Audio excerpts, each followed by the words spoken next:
You're watching Business Access TV. Business Access. Business Access. Business Access. Business Access. You are watching Business Access TV. Business Access TV. Serious about business. Serious about business.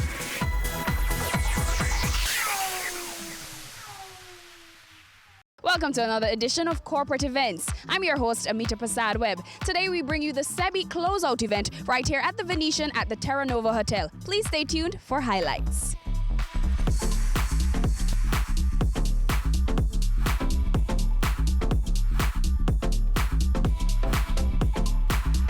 We're celebrating 6 years of sector development and social enterprise excellence led by the joint USAID and JN Foundation initiative, SEBI. With our sector founders, champions, stakeholders, bisocial consumers, and social enterprise practitioners. Take this journey with us from 2012 to 2018 to see how the triple bottom line of people, purpose, and profit approach to business is changing the face of entrepreneurship and social development in Jamaica, one community at a time. The JN Foundation made a very conscious decision to address a specific problem within the social sector, which is the inability of social organizations to effectively deliver their core services. After years of seeing social interventions discontinue due to a lack of funding and understanding the changing global landscape in which grants and donations are being reduced to this region, former General Manager Saffry Brown designed the Social Enterprise Boost Initiative. In 2012, the JN Foundation partnered with USAID to introduce and formalize the social enterprise model. SEBI's goal was to assist organizations operating within the social sector to become income generating and self-sustaining whilst addressing social, environmental, cultural challenges. SEBI proved that social enterprises can become viable businesses through targeted support services such as capacity development training, mentorship. A number of our enterprises were assigned mentors, equipment support, and networking to some 35 social enterprises in business incubator and accelerator programs. The enterprises over the period of SEBI were able to generate over $186 million and employ on a part-time and full-time basis over 500 persons. They introduced innovative products to the market, and some experienced phenomenal growth over a relatively short period of time.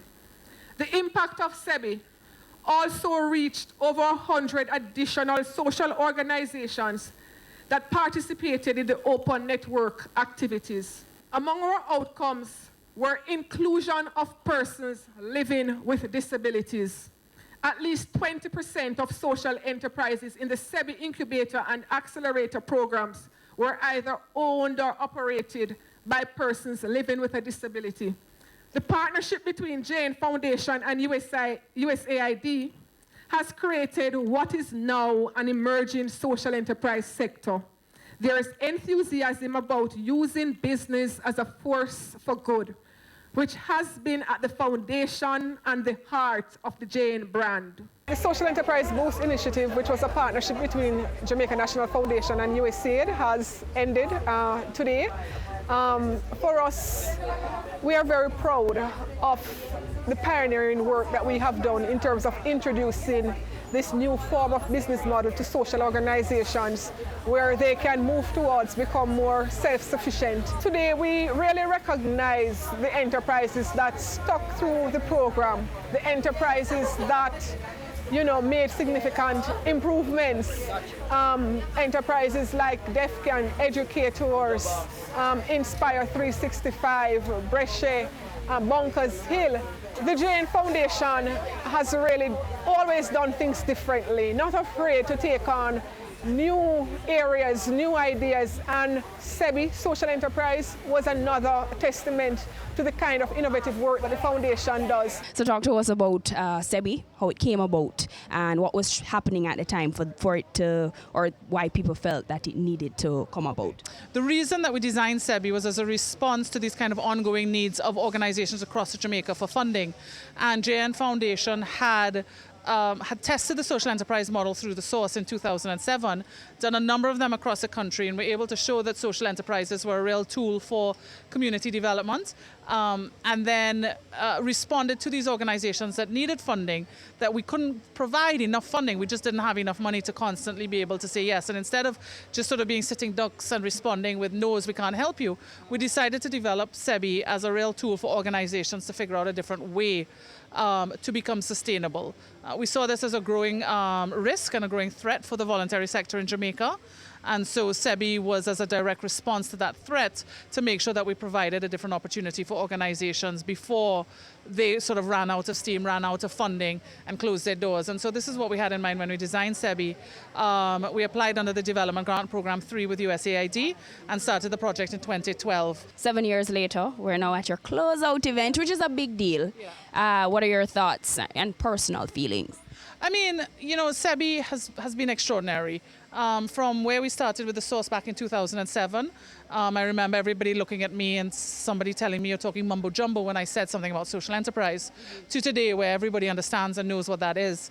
And that, you know, there's so many different organizations in the space now, which is really exciting. And so for me, it's really just about, you know, very proud to have created this framework where organizations can choose what they want for themselves, but there is an avenue for that. And yeah, just really proud of the accomplishments of the team.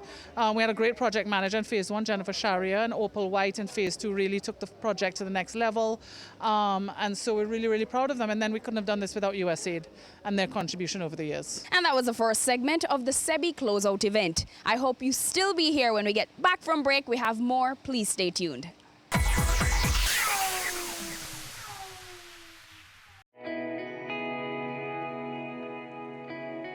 Every day you wake up, you have another opportunity to make this little island better, safer, a place where we all can be proud to call home. It's time we all recognize that every little thing we do has an impact on the Jamaica we live in now and the country we're leaving for our children. So promise me this, promise yourself this: no more will we tolerate criminals, even if it's our relatives. Tell them they're doing something wrong. Tell them to stop. Tell them no more robbing our children of the Jamaica they deserve. Tell them no more crime.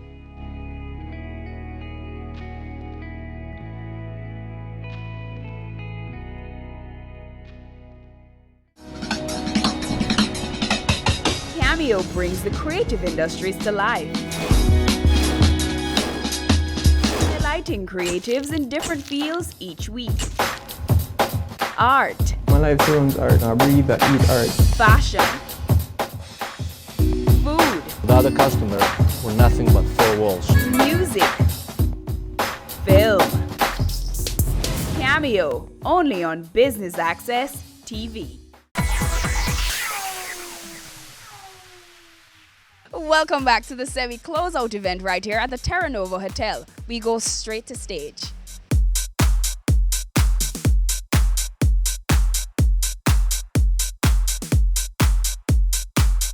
Over the last 2 years, this social enterprise has grown their employee base by 10 times, added 11 more outlets to their distribution channels, and increased their annual revenue, as you heard before, from $4 million to $13 million. So help me welcome Social Enterprise SOCENT 28 awardee for growth, Team Def Can. Come on up. Ladies and gentlemen, put your hands together for the SOCENT 2018 awardee for innovation, Educators JA. And the SOCENT Award for Inclusion, Superior Craft, and more.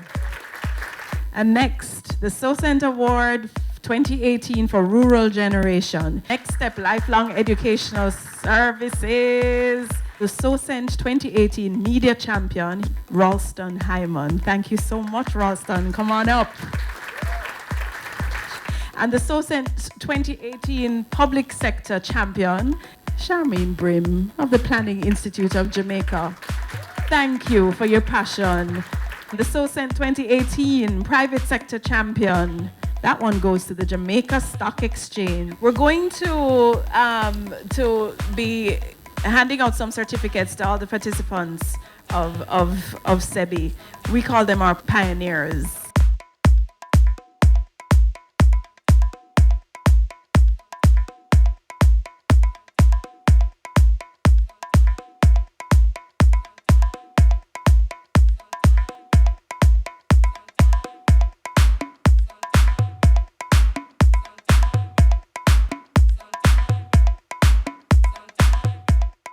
Give everybody a really huge round of applause. Your contribution to this sector is going to go far and wide. We're here at the SOCENT Awards 2018. You're an awardee today. Talk to us about that. Yeah, it was very encouraging, affirming. We were awarded for growth, and at the end of the day, that's what we're about. We want to continue to grow our impact in the deaf community in Jamaica. And so 2 years ago when we started the SEBI program, we had 2 employees. Right. And now fast forward 2 years later, we have 14 full-time employees of 10 to 12 other youth that are engaged in part-time work and transitioning into full-time work when we have more opportunities for them. So being able to grow from 2 to 14 in 2 years has been an incredible achievement, a lot of hard work by our team, and is encouraging for us just to receive that award and have our youth be able to go up on stage and receive that award. Yeah. It's a big deal and congratulations. In regards to DEFCAN being a part of SEBI, how exactly did they help move your business along? I mean, before we were involved in the SEBI program, we didn't really understand what social enterprise was all about. Gotcha. We didn't understand that as a sector. We did not start DEFCAN Coffee with the goal of being a social enterprise. It was really just a reaction to the issues that we saw where our youth felt very much like they can't. Like, oh, I'm deaf, poor me, I can't. And it's like, no, you can. So it was mostly about reaching into the community and getting our youth to believe in themselves. But then as their confidence grew and we got involved in the SEBI network, got opportunities to do more events, started building partnerships, and our staff were working at other cafes and coffee shops in different locations, their confidence grew, and then the rest of society started recognizing them over and over and over again too. And so we realized this is actually a message beyond just the deaf community, because DEFCAN started strictly to encourage our youth to believe that they can, but now they're getting the Prime Minister's Youth Award for Social Enterprise. They're getting Social Enterprise Awards here at this event. So as they get more recognition, other people are starting to realize, oh, deaf can. And so now we have even bigger sights set on just changing how people view the deaf community as a whole. So DEFCAN, you're growing. What's next? Next for us is continued growth through partnerships. We have existing partnerships already in Kingston, in Portmore, in St. Elizabeth, in Montego Bay. And so if there is a company out there and all you want to do is serve good coffee, but you don't know where to start, you don't know what to do, there's not baristas in Jamaica readily available, come to us. We'll work with you, we'll develop solutions, and we'll provide a staff member that's trained already as a barista and help you serve the needs that you have with your customers. I extend on behalf of the JN Foundation our gratitude to the USAID for partnering with us on this project, and commend the SEBI and the JN Foundation teams for the seminal work that they have accomplished during the past 6 years to make this project a success. As Jamaicans, we can all play our part to help our social enterprises to excel in their businesses. That's what Buy Social campaign is all about. With all our financial support, these entities cannot thrive. When they succeed, Jamaica succeeds. Well, Jane, history. Start from helping the poor and people with problems. That's our history. And unlike giving handouts and charity, JN Foundation really felt that we want to be able to help those in communities who can't help themselves, to be able to empower them to be able to help themselves going forward. We were very lucky to have been able to have a partner in the USAID who saw and captured what we're trying to do is in terms of community development and also nation building. What it started in few areas, now it's nationwide. And you can see that we have hundreds of small groups who are now able to help themselves and to be able to turn a profit and be able to make useful lives for themselves. The relationship or the program with USAID has just come to a close. So the foundation is moving it or changing it from SEBI to SEJA. So this will continue. We will work with other groups in helping communities to grow and using the same model since it has worked, and we're sure that it will continue to do that. So we're very happy in what you have seen, and you have seen the numbers of people that are turning out, with people turning hobbies into business, but also having social conscience or environmental importance, while at the same time making enough revenue to make the business sustainable. And that is what the difference in terms of from a social charity to social enterprise business. Your business matters. Business Access TV offers you the most innovative and effective advertising solution for your business, specializing in B2B sales, cost-effective solutions, the customers you want, the repetition you need. No matter the size and nature of your company, your business matters. Call us at 876-618-2870 or email us at sales@batvja.com. Business Access TV, serious about business. It's season 12, and Wealth Magazine Business Access is here to keep you business savvy. With an impressive mix of some of Jamaica's most inspiring business moguls, we continue to keep Jamaica informed, empowered, and ready to dominate. Tune in Sundays at 5 p.m. only on BATV. You're watching Business Access. Business Access. Business Access. Business Access TV. Serious about business.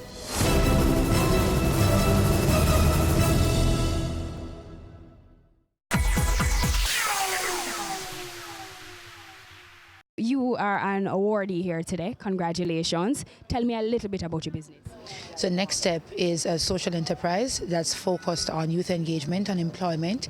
So we offer services such as coaching, training, speaking, and tutoring in the parish of St. Thomas and also anywhere in Jamaica or the region. You were an awardee here for rural regeneration. Talk to us about that.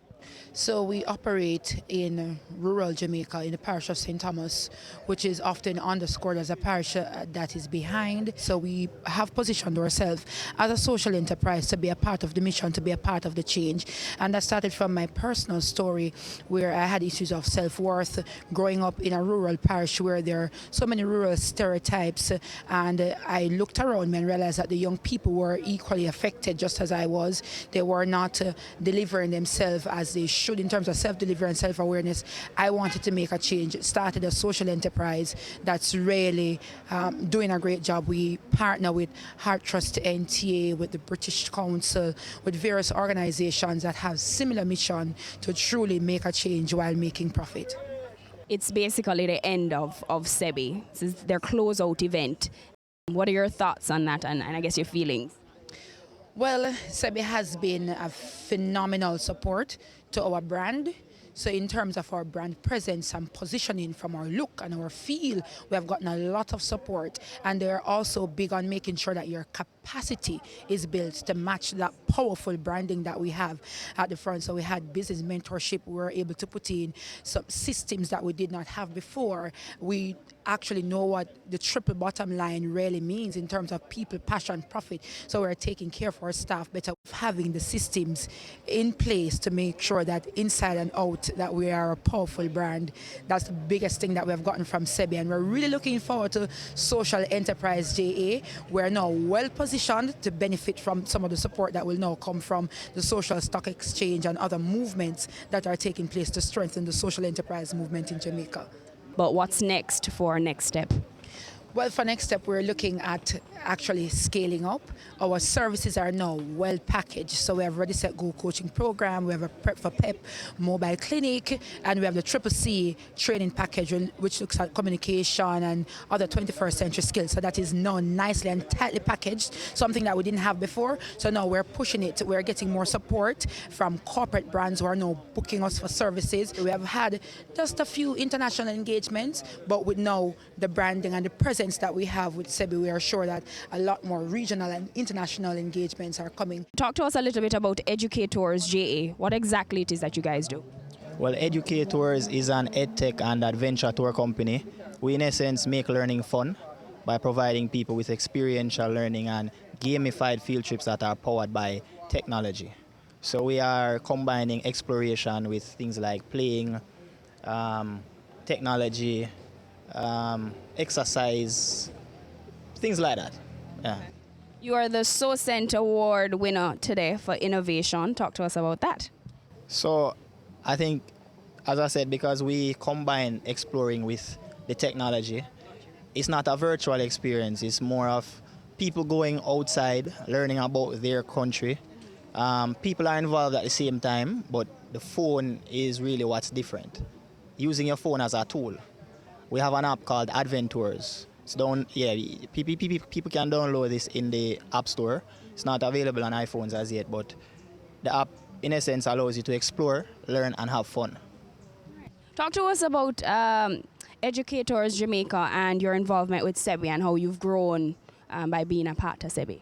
So apart from us making learning fun and giving people tours, our tours, we have a clear social mission, which is not only to educate youth, but to include them. Inclusion means giving tours to students or young people that wouldn't necessarily get a tour. Somebody who's homeless, somebody who's deaf, so we include them. We also employ them. So we have them as creative writers and tour guides. These are youngsters that we train and recruit ourselves, giving them skills that they can use elsewhere or with us. And SEBI is really the organization that discovered the social impact that we are having through our tours. They were the ones who molded us into a social enterprise. It's their final, their closeout event. What are your thoughts on that? I'm just happy to be here with people who we consider to be family at this point. We've grown with them. And I'm looking forward to what SEJA will do for not just Jamaica, but the region. I'm looking forward to seeing more people become aware of what a social enterprise is, more people coming into the space, but with innovative ideas, fun ideas, things that they would consider to be their talent and so forth. I'm just looking forward to more people making social impact through business. So it's purpose plus profit. That's what I'm looking forward to.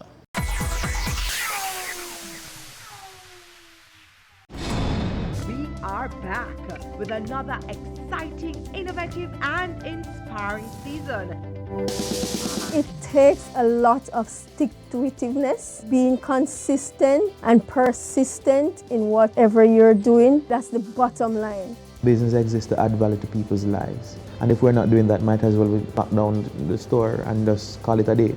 It's a season 3 of Creating Wealth, Mondays at 8 p.m. on Business Access TV. It's the only show that traces the steps of professionals. From first and second form, I was involved in some club, some activity. Then gives information on exactly how to get into that same career. You do need a good grasp of English. And know you can branch out into whatever area you want to. Tune in every Tuesday at 8 p.m. for Career Moves and catch up on all our episodes at batvja.com.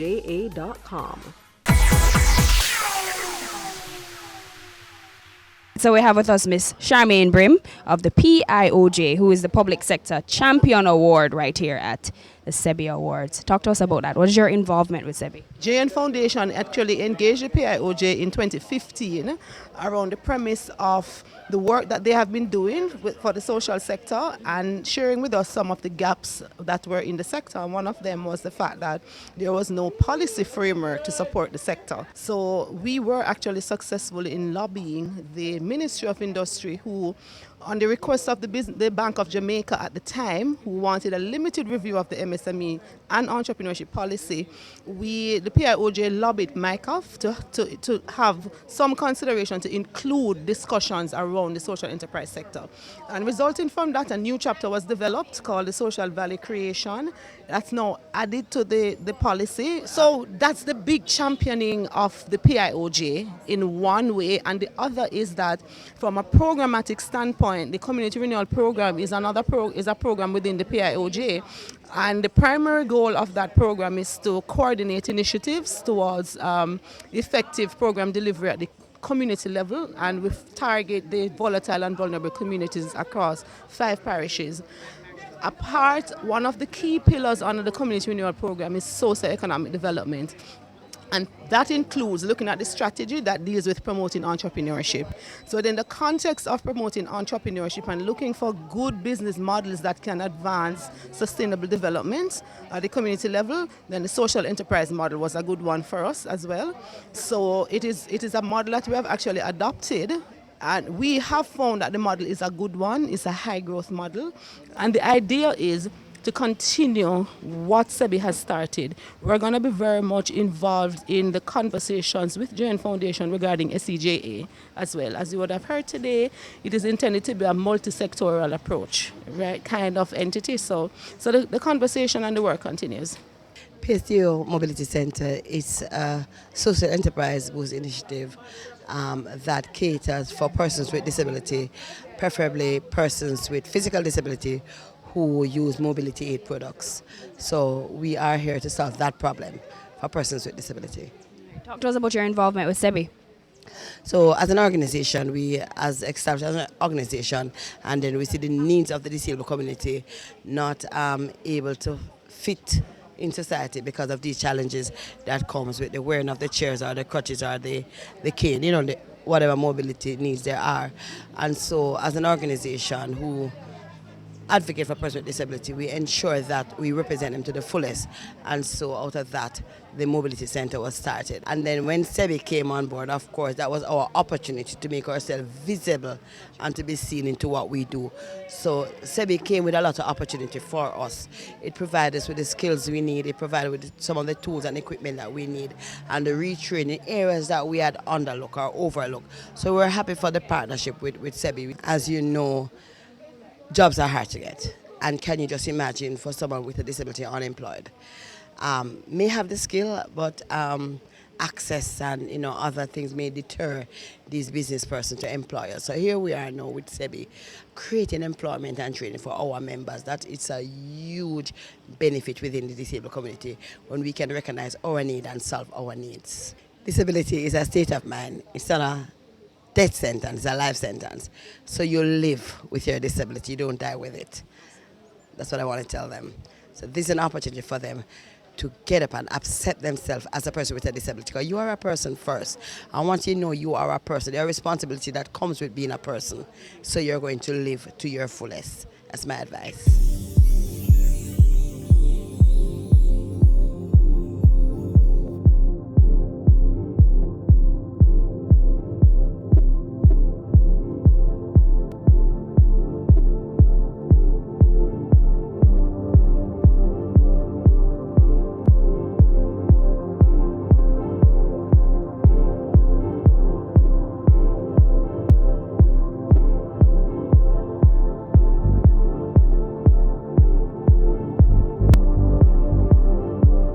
A special thank you for tuning in to our coverage of the SEBI Closeout event. And thank you to the JN Foundation, the SEBI Group, and all the awardees today. I've been your host, Amita Prasadweb, and thank you for watching Business Access TV, serious about business.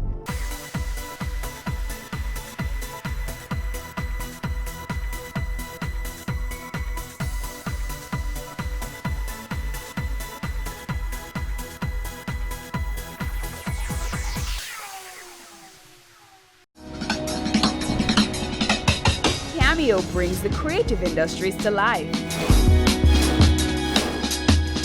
highlighting creatives in different fields each week. Art. My life turns art. I breathe, I eat art. Fashion. Food. Without a customer, we're nothing but four walls. Music. Film. Cameo, only on Business Access TV. Violence is bad. Violence against our innocent little children is terrible. Pretending not to notice when we know or suspect that a child is suffering is awful and morally wrong. In the words of the great Nelson Mandela, there can be no keener realization of a nation's soul than the way in which it treats its children. Think about that for a second. I have a voice. It's one of my gifts. I intend to use it on behalf of our children. No more violence against our children. Make your move to stop violence against our children right now. No more. No more.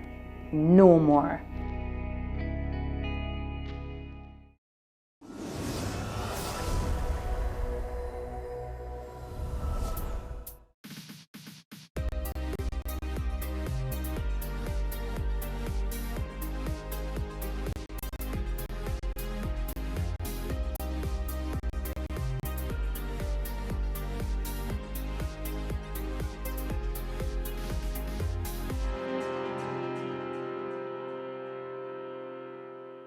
All growth depends upon activity. There's no development, physically or intellectually, without effort, and effort means work. Calvin Coolidge, former American politician and lawyer. Our government realizes this need for physical and intellectual development and is continuously working to make our island home a much better place. Hi, I'm Theodore Henry, and welcome to today's edition of Jamaica Magazine. We'll be sharing with you the Ministry of Education's plans for the intellectual development of the nation. With many developments happening across Jamaica, we'll only be giving you just a small taste of some of these. You don't want to miss any of it, so stay with us. Let's get a little breeze on this land. All right. Now let's get some bounce in the rhythm. All right. Let's get some fire on our hearts. Now that is what we call all right. Run, come, get some Jamaica.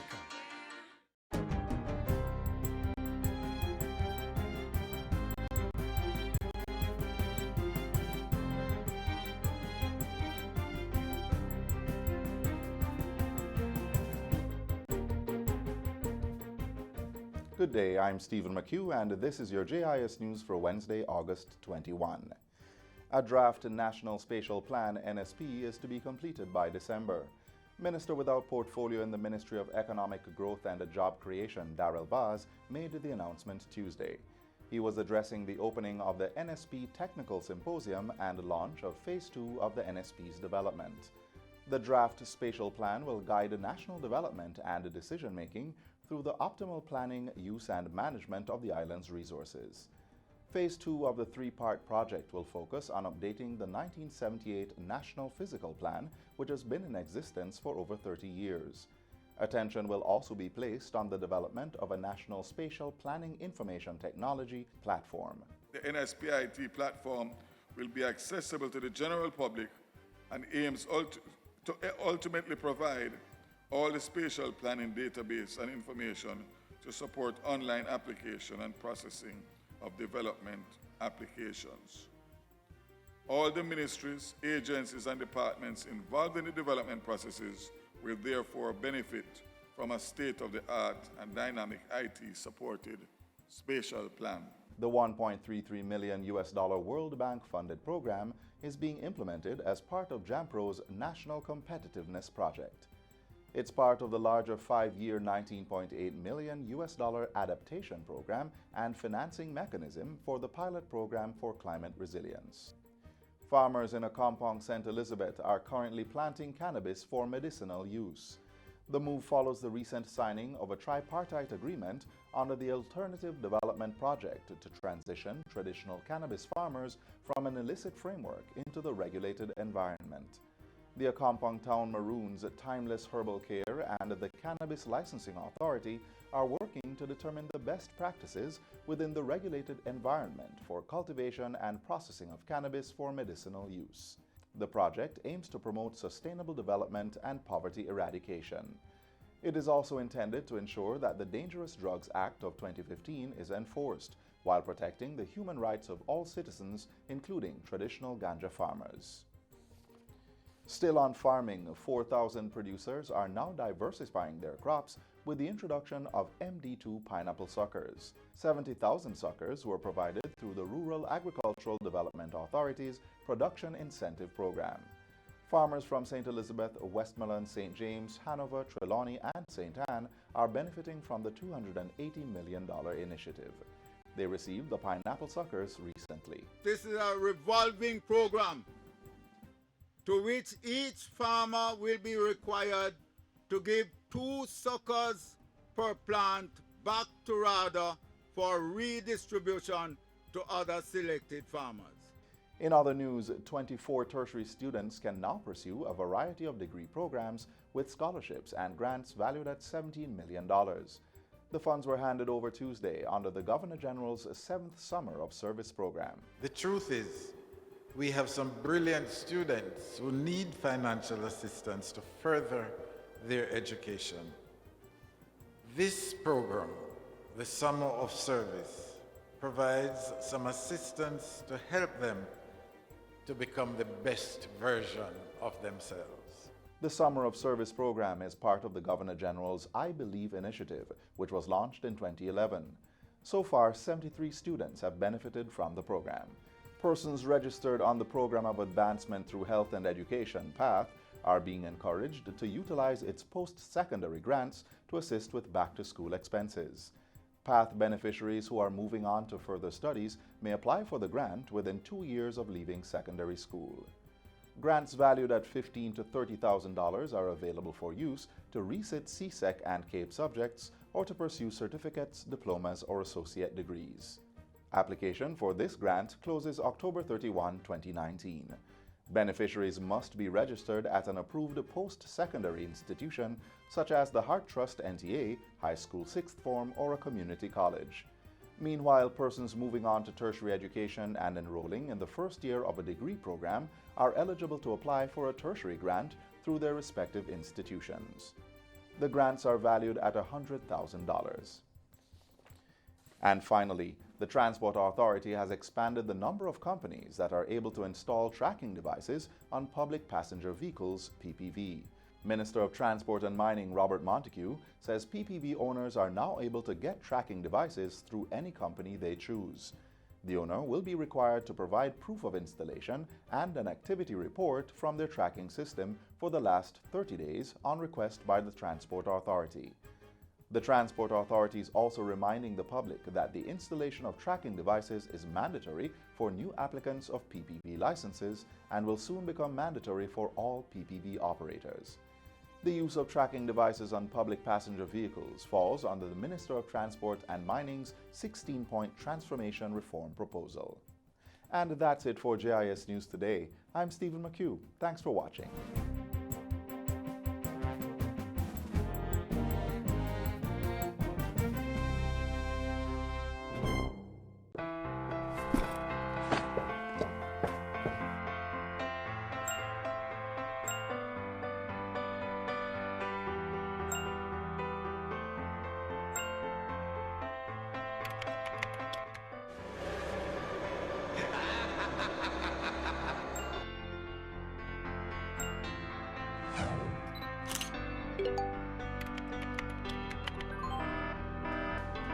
Did you know that in a recent survey done by the OCA in schools across Jamaica, 43% of the students received inappropriate messages from strangers? The OCA wants you to be smart online. Never speak to persons you don't know. Parents, encourage your children to be social but be smart. This message was brought to you by the Office of the Children's Advocate with support from UNICEF. It was Nelson Mandela that said, "No country can really develop unless its citizens are educated." This is, of course, a key area of interest for our government, cemented in plans for that sector unfolding this financial year. Knowing that we must do the best with what we have where we are, The ministry has developed a number of strategies tailored to bring about improvements. We have so far purchased $817 million worth of textbooks, which will be distributed starting in August. The ministry has prepared a plan of action in dealing with the shift system. We are making provisions for breakfast to 70,000 of our most vulnerable students at the primary and early childhood level this year.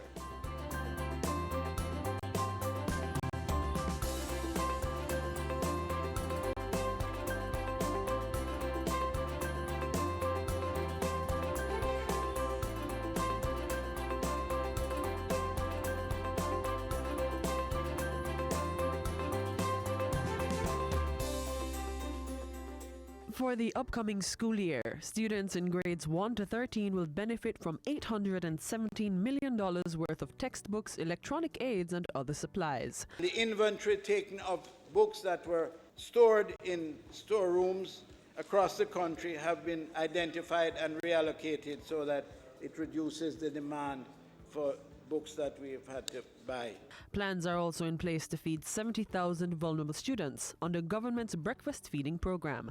The minister with oversight says Nutrition Products Limited has put forward a plan to meet the demand. The Westmoreland plant, as I mentioned here a short while ago, will be reopened, and they will be preparing fruit juices and package the distribution of local foods for distribution throughout the area. And this venture alone, this decision will save some 200 jobs. Government is also expanding the program and plans to serve meals earlier in the day. And we're also making efforts to ensure that the food that they are given each day start at 9 o'clock, as early as possible, rather than to wait until almost midday when they're already very hungry and not able to absorb learning. 37 schools are still operating under a shift system, but the Education Ministry wants to end all that by the year 2024. Already started this year are the following schools that are being attended to: the Cedric Titus High, the Exchange All-Age School, Mushet High, Albert Town High, Old Harbor High, and Friendship Primary. While some schools are being expanded, the ministry is also dedicating resources to repair damaged and worn furniture. Repairs to Furniture pilot program initiatives last year for the repair of damaged and worn furniture saw the selection of 2 schools from each parish that have a work room and metal work department. These 28 schools are known as repairer schools. Each school is paired with a number of neighboring schools which have furnishing to be repaired, and is given just over $1.5 million per year to complete the repairs. This has saved us some $9 million by doing it this way, and it is expected that this will continue. More special education teachers will also be recruited by government this year to meet the growing needs of students with special needs. $1.2 billion was also allocated to the Special Education Unit, which makes special provisions for students with various physical and learning impairments. The Special Education Unit operates a Braille and large print program which reproduces print material for persons who are blind or visually impaired, which is an enormously important program. Large print services are also available for students who have deficiencies in vision in regular schools. Government has also opened 2 diagnostic centers which assist in diagnosing students with special needs and providing short-term intervention. Also on the agenda for the Education Ministry is offering support to students who underperformed in the first sitting of the Primary Exit Profile PEP. Upon entering high school, the students on pathway 2 and 3, which is the areas of greatest concern to us, are assigned to pathway coaches in literacy, mathematics, depending on what the assessment reveals. The coaches will require and provide the adequate support in the targeted areas to help students live up to their true God-given potential. Approximately 34% of the students who sat PEP were proficient or highly proficient in all subjects, while close to 50% showed limited or no evidence of the required competence. Minister Samuda also mentioned that by September, there will be close to 100 math coaches across all regions and 20 literacy specialists to further improve the students' academic performance. We are confident that PEP is in a much better position now to assess and get an indication of the students' ability, and its reporting structure has given us more, and it has given us more detailed information which we will be using to create the intervention strategies necessary to assist.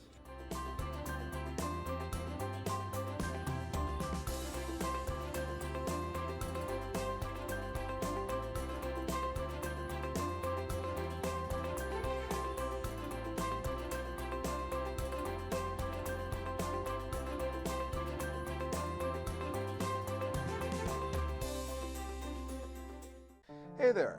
So, did you know that plastic bags were introduced to supermarkets in 1977?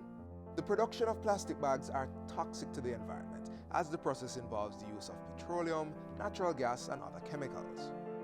160,000 plastic bags are used globally every second, and 5 trillion are produced yearly. Side by side, they can encircle the world 7 times. Plastic degrades after 700 years and will only fully degrade in 1,000. This means that all the plastic that has ever been produced has not degraded. It remains toxic even after it breaks down. 13 million metric tons of plastic end up in the ocean every year, and at least 800 species worldwide are affected by marine debris, of which 80% is plastic and is mistaken for food by turtles, fish, and other marine life. Research has shown that fish caught for human consumption contain plastic nanoparticles. An average family will use 60 plastic bags on 4 visits to the supermarket, and only 1 to 3% are recycled worldwide. Play your part in advancing your welfare and that of the earth. Support the ban on plastic. Reduce, reuse, recycle, and get eco-friendly bags for you and your 1877.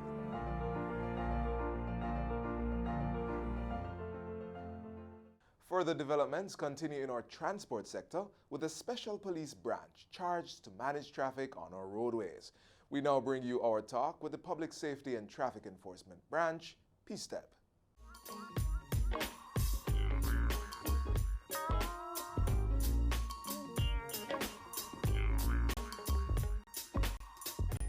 High visibility clothing, new neon bikes, and a continued commitment to serve, save, and secure.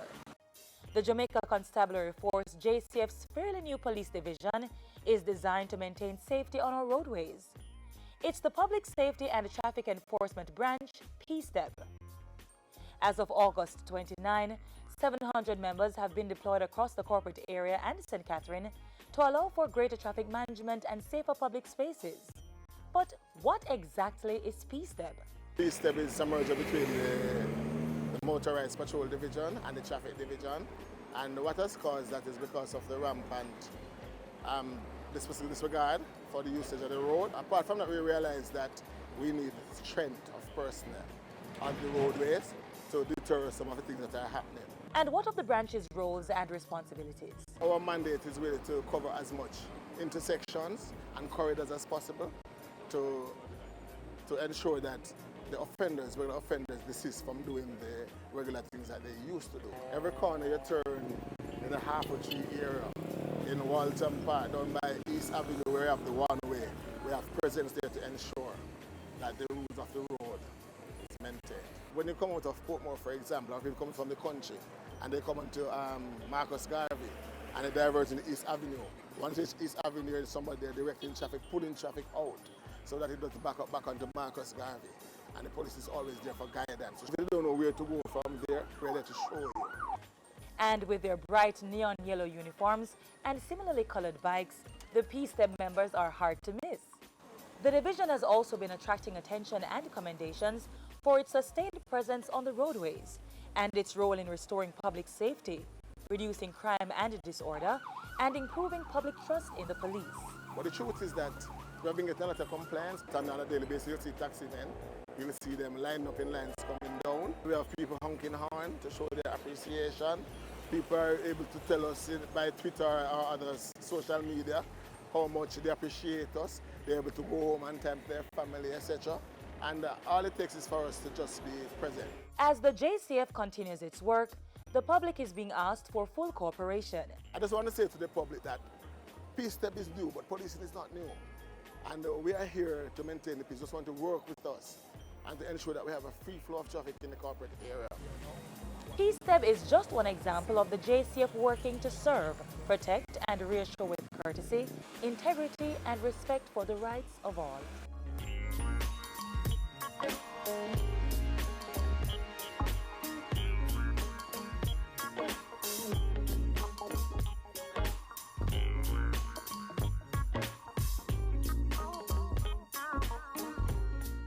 Did you know that the EU has been doing a lot of work in Jamaica? The EU provided some 23 billion Jamaican dollars to help people living in sugar-dependent areas. This means new houses for sugar estate workers, rehabilitated roads, improved schools, health centers, vocational training, business grants, and a wide range of action to improve the lives of people in sugar-dependent areas. Life sweeter for true with the EU. Now here's another special area of focus aimed at helping youth in some of the most vulnerable communities to get a second chance at life itself. It addresses the area of human development, which can reap the results of intellectual development and even economic growth. Take a look at the CSJP's Men with a Message.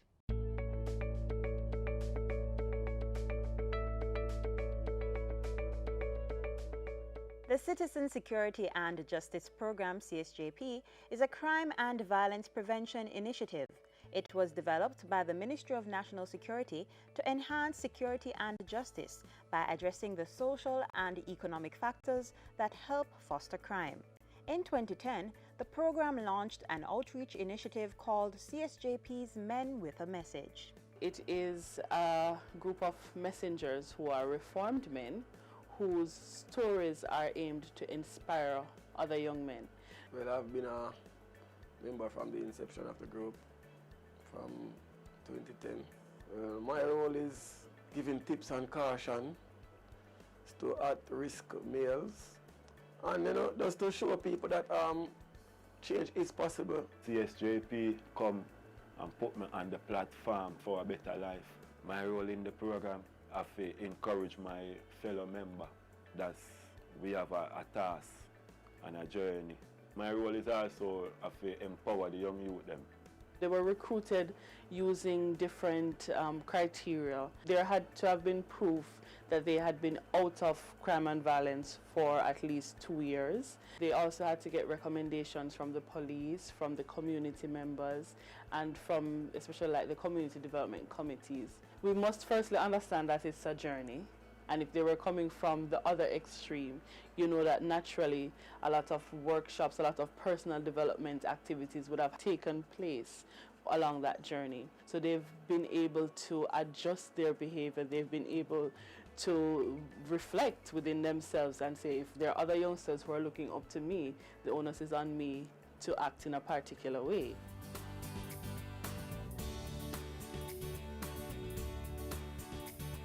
My name is Derek Jones. I'm a member of Men with a Message. I was in Central Lockup for around a month. I was a part of the problem, robbing people, park and corner, defend ends and turf, till end up go out fall on the wrong side. When I first wake up in jail, I can't believe that I'm in jail I wake. So from there, my mindset started thinking different, knowing that jail was not the right place for me at that time. I'm Kitsy Bryan, and I'm a Man with a Message. Being in institutions and seeing what life is like, you just have to make a decision. Is either you're going to continue like this or you're going to make amends of your life. I decided that coming back into civilization, that I wanted a change.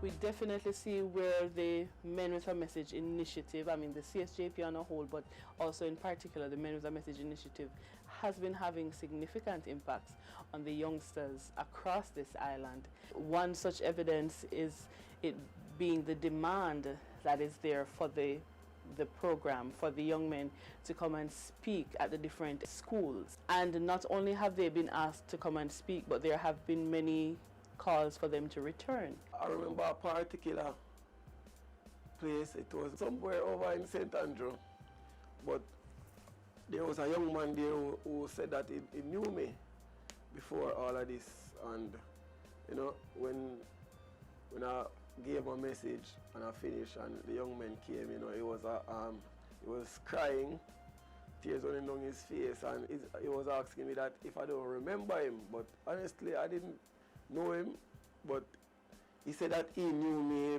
from time before, and that he had loved the transformation. I can safely say that young man is a member of the National Engineering Institute, which is NTI. So to see that I was the person that inspired that, wow, that's great.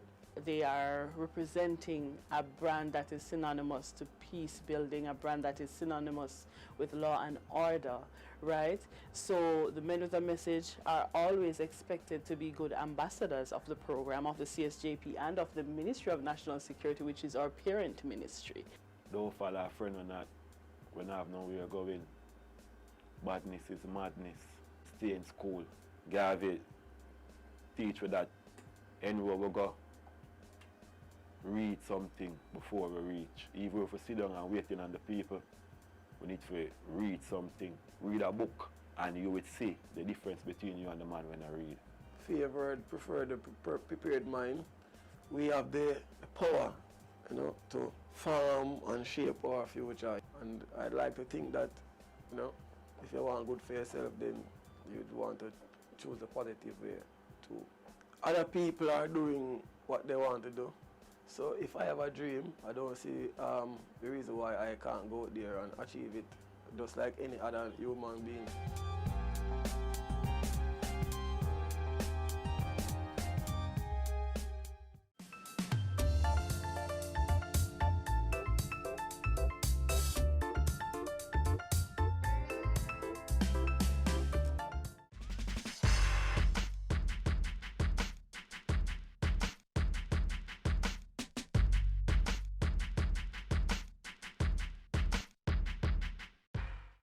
So development in a country is not only about improving education or economic growth, it's simply but largely a way of improving the quality of life for everyone. Here are some more details on just how this government is working to improve the living conditions of ordinary Jamaicans. Number 1, development of our roadways.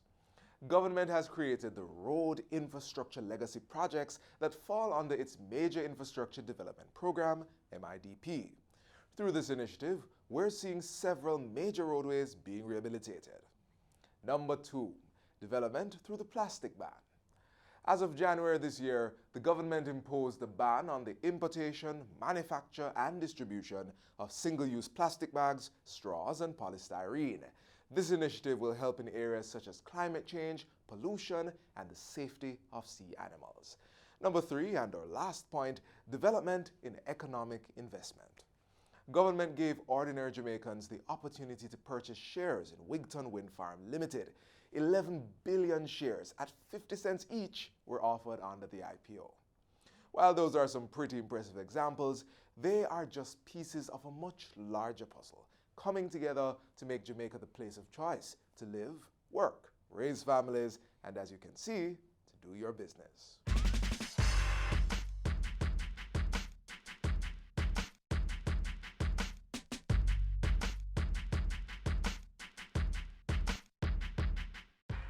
Today's magazine has come to an end, but if you missed anything, you can watch it all again on our website or our YouTube channel. You can also keep up with the JIS team on our Facebook, Instagram, or Twitter pages. On behalf of the entire production team, I'm Theodore Henry. You take care.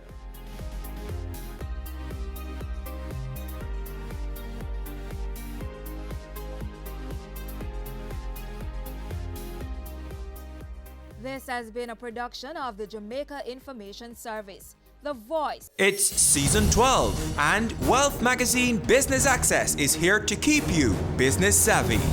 With an impressive mix of some of Jamaica's most inspiring business moguls, we continue to keep Jamaica informed, empowered, and ready to dominate. Tune in Sundays at 5 p.m. only on BATV. You're watching Business Access. Business Access. Business Access. Business Access TV. Serious about business.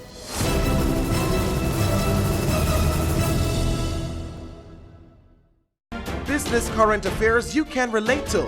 Frank, credible discussion. On point, dissecting the issues. Offering solutions to Jamaica's challenges. On point. Thursdays at 8 p.m. on Business Access TV.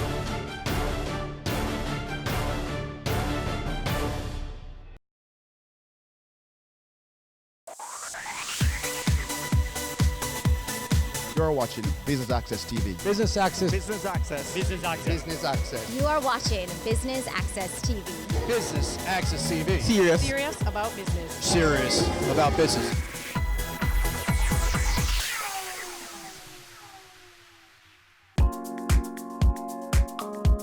Kaleidoscope Paints celebrated its official relaunch in Jamaica at the Crew Bar in Kingston, and Business Access TV was there to bring you all the highlights. Stay tuned.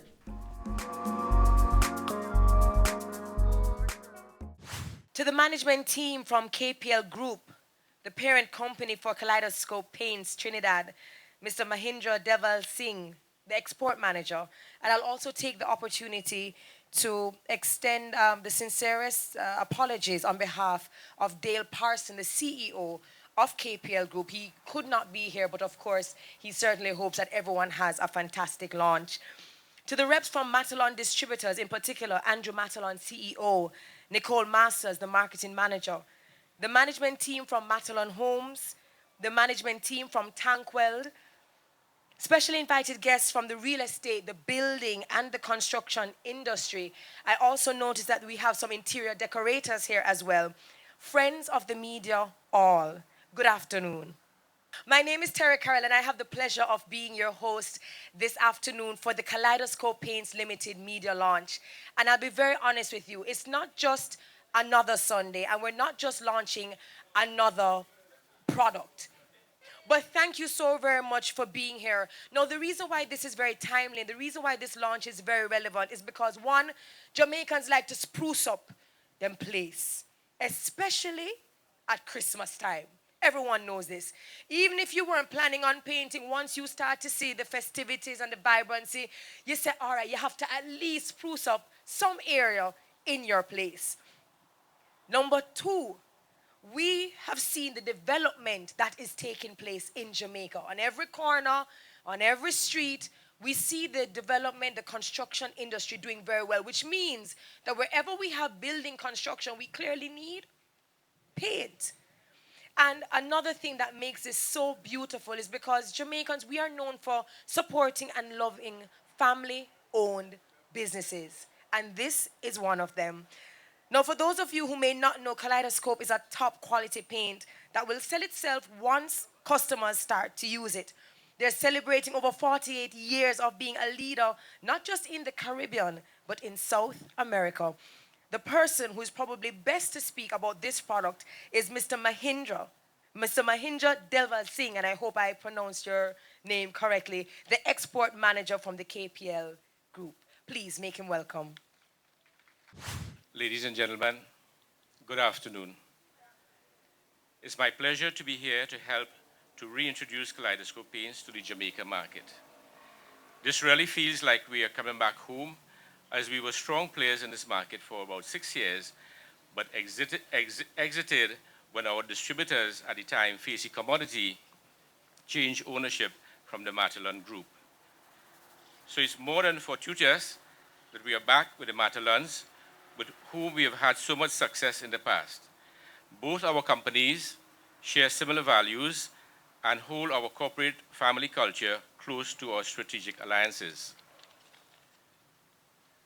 We believe that our partnership with Matalon Distributors could not have come at a more opportune time, as it will allow us to effectively represent our brand with an organization that is well respected and long established in Jamaica.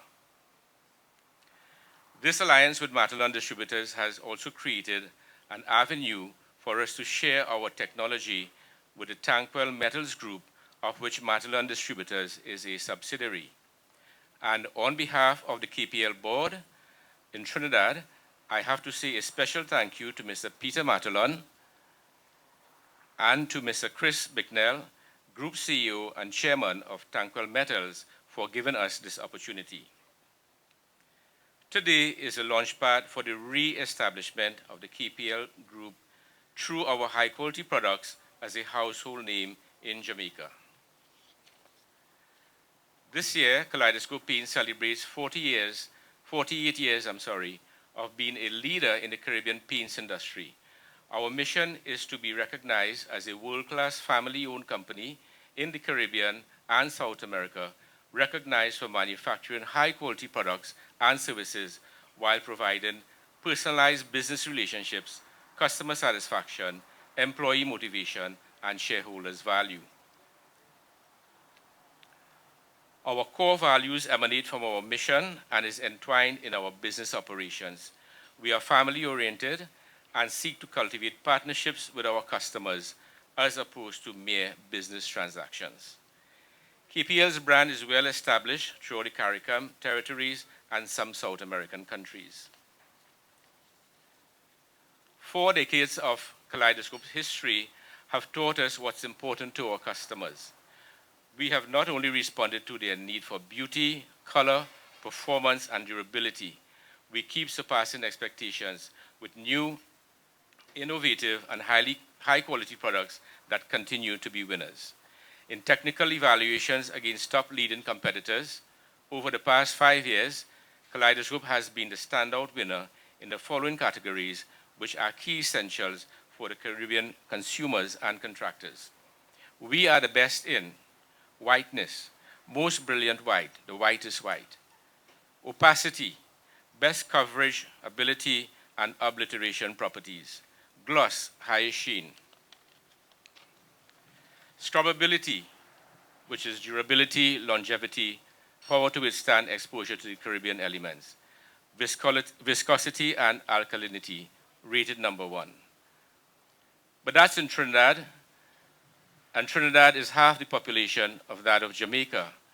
And we hope that our renewed presence in the Jamaica market can contribute towards propelling our brand to even greater heights. We will be bringing to you in Jamaica our best-in-class, quality, price, and multi-products in paints and finishes. Because if you need to paint it, we can cover it. We are so excited to be back in Jamaica, and thank you so much for being here today. I thank you all. Thank you for that. As I was listening to him, he spoke about beauty, color, performance, durability, and the fact that they listen to their customers, they have good relationships with them, they adjust, they innovate, and of course, they deliver. So we welcome you with open arms to Jamaica and to the Jamaican market once more. Now, whenever I hear about Matalons, I think rich. Real tanta rich. In terms of quality, professionalism, customer service, and what they do. From Matalan Homes to Matalan Roofing to Matalan Distributors, they are everywhere, and they've done very well and expanded very well because what they do is they deliver quality. Therefore, as the distributors of Kaleidoscope Paints, it makes sense for me to introduce Andrew Matalan, who is going to bring the key message this afternoon. Please make him welcome. Afternoon, ladies and gentlemen. Thank you so much for joining us on this special occasion, the launch, or should I say, the relaunch of Kaleidoscope Paints here in Jamaica. We actually have a history with Kaleidoscope Paints when our family-owned Facey Commodity, who were the local distributors of the brand in Jamaica. So when they decided to come back to the country, it was a natural that they also came home to us, so to speak. A new alliance with Matalan Distributors has been forged. We are certain that as soon as Jamaicans are reintroduced to the top quality Kaleidoscope paint brand, they will fall in love once again. Kaleidoscope Paints is a household name in Trinidad and Tobago, where they were founded over 40 years ago. Today, they have spread their brand to cover 15 Caribbean countries. They pride themselves on being leaders in the paints and coatings field by constantly innovating, continuously improving their quality, and always giving the customers what they need, which are beautiful paint colors with exquisite finishes and time-tested durability. These claims are not made without warrant. The technical evaluations shows that this is who they are. Over the past 5 years, Kaleidoscope has come out on top against the other leading competitors as #1 in whiteness, opacity, gloss, scrubbability, viscosity, and alkalinity. The brand is renowned for its wide range of vibrant colors, best coverage, top qualities of paints, stains, varnishes, and other finishes for the home, industrial, marine, and automotive sectors. From contractor to the household painter, together we have the brand that offers you the best value by far. Since we are in the midst of a construction boom, this is an opportune time for Kaleidoscope to be re-entering the Jamaican market. From residential and commercial developments to hotels, the new face of Jamaica is under construction, and that is evident everywhere that you look. We don't expect this boom to slow down anytime soon, and that's why we at Madelon Distributors plan to be an integral player with Kaleidoscope Paints in coloring and covering it all. We are so confident in this brand that we decided to pave the way ourselves. Kaleidoscope Paint will be on all future Madelon Homes projects, which are known for our high quality finishes and designs. We feel this is a statement which shows our customers that we practice what we preach. The future is certainly bright and colorful with Kaleidoscope Paints and Madelon Distributors. Over the next year, we are planning to employ at least 20 members of staff to grow alongside the brand. We see the scope of our partnership allowing for us to take on the manufacturing of the paints here at our head office here in Jamaica. We look forward to the future and a long-lasting relationship with Dale and the rest of the Kaleidoscope team. So again, thank you for coming, and let's begin to paint Jamaica in a kaleidoscope of colors. Very well said. The future is colorful and bright, and again, he brought home the point that there is a construction boom, and certainly practicing what you preach sends a very clear message to customers. So I look forward to seeing what the future Madelon Homes look like, and with the colors covering all of the walls. He says that this is the best value by far, and I think when I looked at your swatches, I believe I'm really in love with Cool Olive. I think that color definitely caught my eye. On behalf of all of us here, we thank you for coming back home, of course, associating and aligning with Madelon Distributors, and we wish you all the best in the Jamaican market. Have a great week ahead. Thank you, guys. Take care. Ready for cable for as little as $100? Ready for no monthly cable bill? Ready for 10 TV channels absolutely free? Then pick up our Ready TV box at authorized stores for $4,500. Hook it up to your TV set, then top it up with Ready Credit for 1, 7, or 30 days. Buy now and get $1,000 free Ready Credit and start watching your favorite shows. Pick it up, hook it up, top it up. Ready TV. Prepaid cable TV when you're ready. Now serving Kingston and St. Catherine. Limited time offer while stocks last. Conditions apply. They say it takes a village to raise a child, but the world will one day need the leadership of that child. The time you spend with your child matters. It stimulates their minds and shapes the way they act. Talk with your children. Help them to better understand the world around them and to value what is truly precious. Above all, the most valuable gift you can give them is love. Play, talk, teach, love. Take the time. It makes all the difference. A message from the Parenting Helpline and Ad Council Jamaica. Career Moves has always explored interesting careers, highlighting all you may not have known about them. This season is no different. Coming back to Jamaica, everyone's like, Fizzy what? Fizzy who? When you find a bright boy or girl in the class and people say, what are you going to be? The parents will say, you have to go be a doctor, you have to go be a lawyer. Nobody says you have to go be a politician. Let me see your hands! Tune in Tuesdays at 8 p.m. on Business Access TV. Cameo brings the creative industries to life. Uniting creatives in different fields each week. Art. My life turns art. I breathe, I eat art. Fashion. Food. Without a customer, we're nothing but four walls. Music. Film. Cameo. Only on Business Access TV.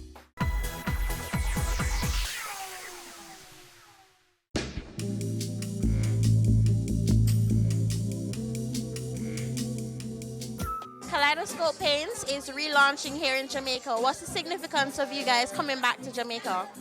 Well, what happened back in the 80s and 90s when we were with Facey Commodity, we did quite well in this market. The paints, the product, the brand name was well accepted. It took us a while, but what happened is we got an opportunity to go back or to come back again into the market with the Matalan family business. We realized that a lot of people do recognize the name from back then. Everybody knows Facey Commodity was a strong company then, and we are extremely happy to actually come back with the very Matalan group, Tanquils Metals Limited, strong, long-established companies in Jamaica, similar to Kaleidoscope Paints in Trinidad. We share similar values, and we found, hey, this looks like a good partnership. Let's do it. And this is what we are doing, really. As you mentioned, Kaleidoscope Paints is based in Trinidad. Talk to us a little bit about Kaleidoscope Paints. You've been around for almost 50 years. Just give us a brief overview of the company. Okay, sure. So Kaleidoscope Paints was founded by the late Stephen Parson. Mr. Parson, history, was working in the paint industry in Trinidad. He initially worked with a company called British Paints, which of course was an English company. British Paints was bought over by Berger Paints somewhere back in the 60s. When that happened, Mr. Parson was a pretty senior executive up to that time, and what he decided then was it was time for him to go and form his own paint company, because he had a long number of years and great experience with the British Paints company in particular. So that gave rise to, in 1972, Kaleidoscope Paints Limited became a registered company. They started manufacturing, and it has been a long road full of challenges, but also full of triumphs. The brand name is now a household name in Trinidad and the CARICOM region generally. We sell to a few markets in the Latin American and South American countries. It is our intention to take the brand international by moving out firstly to the other Spanish-speaking territories in the Caribbean. And Jamaica, not being in Jamaica, having been in Jamaica before, it was a natural step that we must re-establish our ties in the Jamaican economy before we attempt to stretch ourselves further.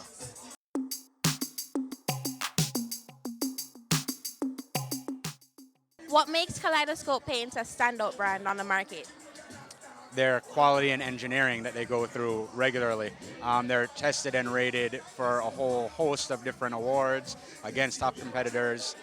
They've made a name for themselves throughout the Caribbean, and in Jamaica is going to be their next big step. Matalan Distributors is the official distributor of Kaleidoscope Paints here in Jamaica. What's the significance of the brand coming back to Jamaica? Kaleidoscope Paints is known for their quality, high-end products, which is something that is associated with all of the products that we currently distribute, such as roofing, our housing developments on the Matalan Home side. Kaleidoscope falls into place with all of the stuff that we do right now. And what can consumers expect from Kaleidoscope Paints? We're coming here, and we're going to be here for the long run. We're coming big. The quality, everything that they have, the product speaks for itself. There's no doubt in that. We've tested it, we've gone through all of that, and we're actually using it on all of our Matalan Homes developments. That in itself is a statement, because we're known for high quality, high-end residential developments. So the fact that we're using it, we practice what we preach.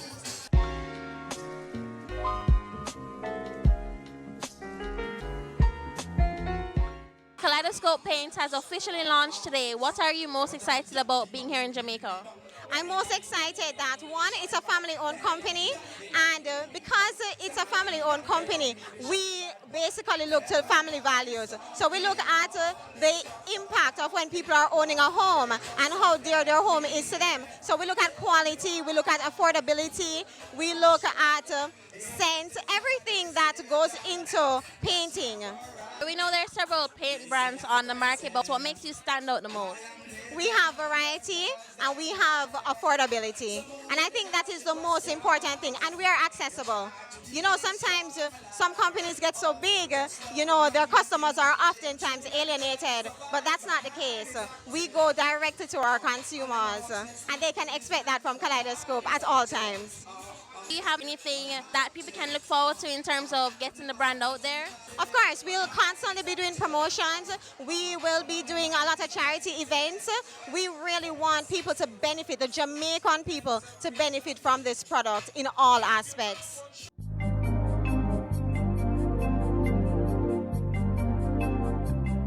What's your take on the brand so far? Actually, I'm very excited. I'm happy to see that they're back in Jamaica. I'm excited to sample a few of their products. I'm actually very excited because they spoke to the fact that they've won awards for durability and scrubbability. The whitest white. I'm looking forward to actually trying their white colors because, you know, white and bright is kind of very popular now. So I'm actually looking forward to that. And then the colors that based on what I'm seeing, are actually quite beautiful. Very tropical almost, but subtle. So very excited.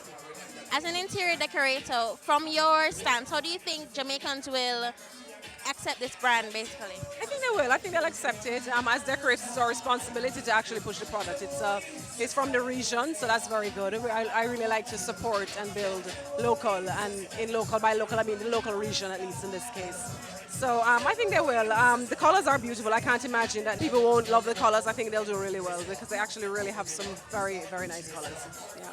What are some of your favorite colors that you've seen so far? I actually love Regatta Blue. I love Cool Olive.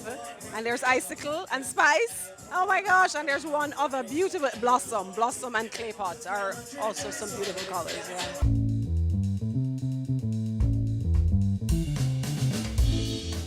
We came together with Matalon Roofing to distribute paints within Jamaica. We formed the company Matalon Distributors, which will be distributing paints island-wide. And it's a wonderful opportunity for the Jamaican market, as it's another opportunity for them to diversify in terms of different products from another company. There are several paint companies locally, however, we're not worried about that, however, because Tankwell is a successful company in Jamaica, as well as Matalon Roofing rather, and Matalon Homes. And this partnership together, I believe, will do very well in Jamaica, as Matalon and Tankwell are household names, and Kaleidoscope was here before, and it came back in the island, and I believe that it's going to be another big thing for Tankwell, as we are launching out into other areas. We are now in trucking. We sell a wide range of hardware products island-wide. So this is a great opportunity with all the different developments that are taking place island-wide in terms of housing and in terms of hotels and so on. So it's a great opportunity for the island to have another company that is going to have competitive prices and brilliant colors and great quality and great service. And that's what we are here to do. Thanks for tuning in to the official relaunch of Kaleidoscope Paint in Jamaica. You're watching Business Access TV, serious about business.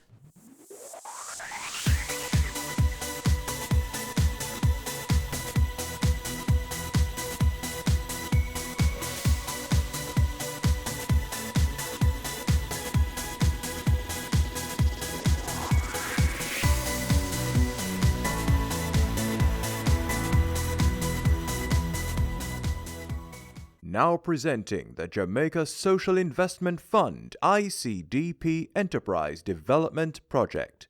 Entrepreneurial Grant Business Pitch. This project is a $100 million grant that's seeking to target 50 small and micro business enterprises and give them training, capacity development, equipment, permits and license towards the development and the viability of their business. We have made a call for proposal in March of this year for entrepreneurs to submit for the opportunity to receive a grant between $1 and $5 million. We received more than 500 applications, and so we have now shortlisted them to 100. So we've invited that top 100 applicants here today, and they're going to have to pitch their business idea to a panel, and of the 100, 50 will actually transpire and win the opportunity for the grants. One of the primary objectives of what we're doing here is employment. We want the business to be able to sustain not only the principals as the owners, but we also want the business to be able to employ at least 2 people. The next part of it, as we do in all of our projects like this, is it provides a learning instrument of how we can engage small and micro enterprises and take them to the next level. Why we're doing this rigorous process, because we want to identify the best potential entrepreneurs for this project. And keep in mind that we are speaking about a loan, so we want to ensure that applicants are committed, and that from a sustainability point of view, that upon receiving the support from JSIP, that in 2 or 3 years, the enterprises will still be operational and the broader objective of the project would be achieved. Once we have now equipped them and they should be ready to start their production line going, we'll then have a mentorship component.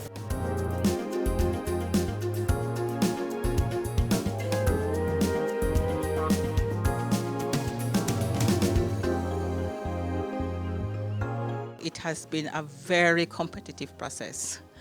Jamaica is filled with persons with drive and passion. We're expecting that the best will be selected, and then for those who are not successful, we are also hoping to link them to other providers of services, because I'm telling you today, from what I've seen, it is an excellent opportunity.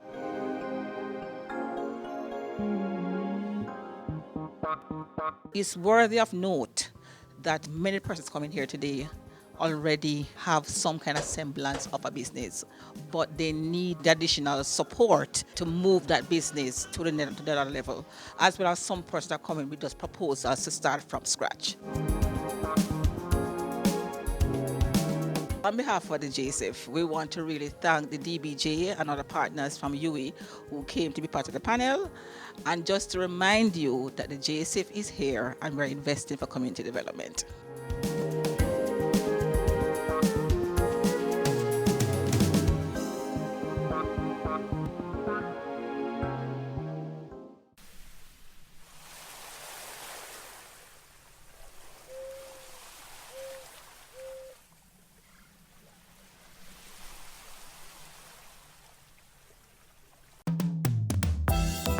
The Caribbean is a rich biodiversity hotspot. It has over 11,000 plant species, and about 72 of these are found only in this region.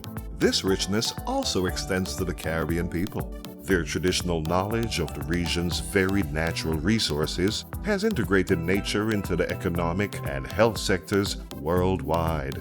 It has also drawn many to research and use the region's biodiversity for medicinal, cosmetic, and pharmaceutical purposes. For example, the glaucoma medication Canasol is made from cannabis. However, Caribbean islands have fallen prey to biopiracy, where a country's resources are accessed and developed commercially, but the country gets little or no benefit from it. As the world benefits from the Caribbean's biodiversity, countries need to be compensated for their commercial use. Lawmakers need to ensure that their countries are legally prepared to give access to and benefits from commercial use of genetic resources. To ensure prior informed consent and mutually agreed terms of access established by the Nagoya Protocol, the Global Environment Facility, GEF, United Nations Environment Program, UNEP, and the International Union for the Conservation of Nature, IUCN, are jointly providing support to countries at different levels in order to advance towards functional access and benefit sharing. Under the Nagoya Protocol, countries from which natural resources are obtained for commercial developments are entitled to compensation. It also ensures indigenous knowledge from groups such as the Maroons, Rastafarians, and Amerindians can be credited and compensated if their traditional knowledge has been used for commercial purposes. Caribbean islands are putting the Nagoya Protocol in their legislative framework to safeguard their country's biodiversity and traditional knowledge. Let us all work together to protect our resources, do valuable research, and reap the benefits of sustainable bioprospecting in the region.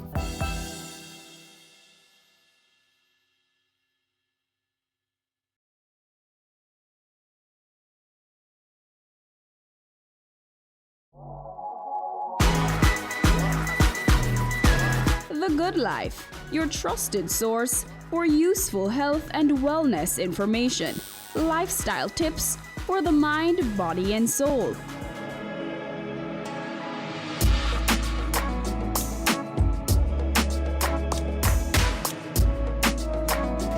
Tune in Tuesdays at 8:30 p.m. on Business Access TV.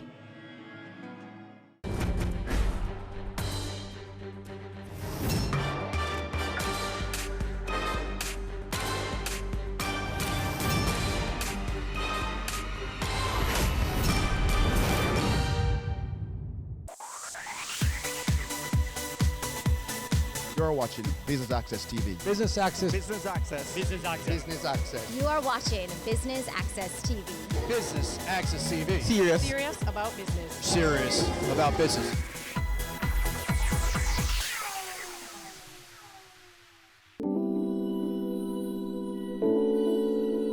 JAMPRO aims to increase the export of non-traditional products and of course support the development of Jamaican MSMEs. To that end, they've partnered with the Jamaica Manufacturers and Exporters Association and the Jamaica Business Development Corporation to launch the third installment of Export Max. I'm Theodore Henry for Business Access TV. Stay with us. It is good to be here, and it's a pleasure joining you for the launch of the third iteration of this program. This morning's event is a fitting tribute to the industry players and signals a great promise for the micro, small, and medium-sized enterprises and the importance that has been placed on export diversification. This launch seeks to build on the success of Exports Max 1 and 2, which together recorded over $2.2 billion in sales. Indeed, its previous success sets the stage for the implementation of this third iteration, which we are now undertaking on a much larger scale. Let me take this opportunity to commend the JAMPRO on conceptualizing and taking us this far with this program. And let's welcome our new Export Max partners, the Jamaica Business Development Corporation and the Jamaica Manufacturers and Exporters Association. With their strengths, we'll be joining forces to improve and efficiently manage and implement the program. And I'd like to thank our sponsors and future participants. You have signed up for a game-changing program that will have national impact. Jamaica has strong export potential and growing export capacity. The imperative for achieving greater export performance and thus realizing export-led growth and global competitiveness in our exports as part of the export strategy is therefore of extreme importance as we strive for national prosperity and wealth creation. In the globalized economy, it is critical that Jamaica becomes highly organized in order to be fully integrated into the world economy in a manner that allows us to elevate our position on the global value chain and supply chains. Jamaica has been standing still for too long. Standing still while our trading partners have been taking steps to implement best practices for business and trade-friendly environments. This ministry, therefore, through its agencies, is seeking to attain greater diversification in the export industry by achieving higher value addition in priority tech sectors, increasing the value of non-traditional export of goods through increased volume and higher value addition, increasing the contribution of services exports as a percentage of our overall exports, including our creative industries, and increasing penetration in existing markets and accessing new and emerging markets. Let me add to that the specifics, some specifics which I want you to implant in your minds. There are 3 distinct underdeveloped markets. Let me just mention what those 3 are. The tourism industry. Too much of the fresh and processed foods that they consume are coming in on the planes with the tourists. And we have the capacity to supply them. Second, CARICOM. 16 countries in CARICOM. All of them are net importers of food, fresh and processed. Yet, we export precious little to CARICOM, and we have the privilege of exporting it duty-free. And what's the third significant market? The Jamaican diaspora. In Canada, the United States, and England, the market is as big as Jamaica.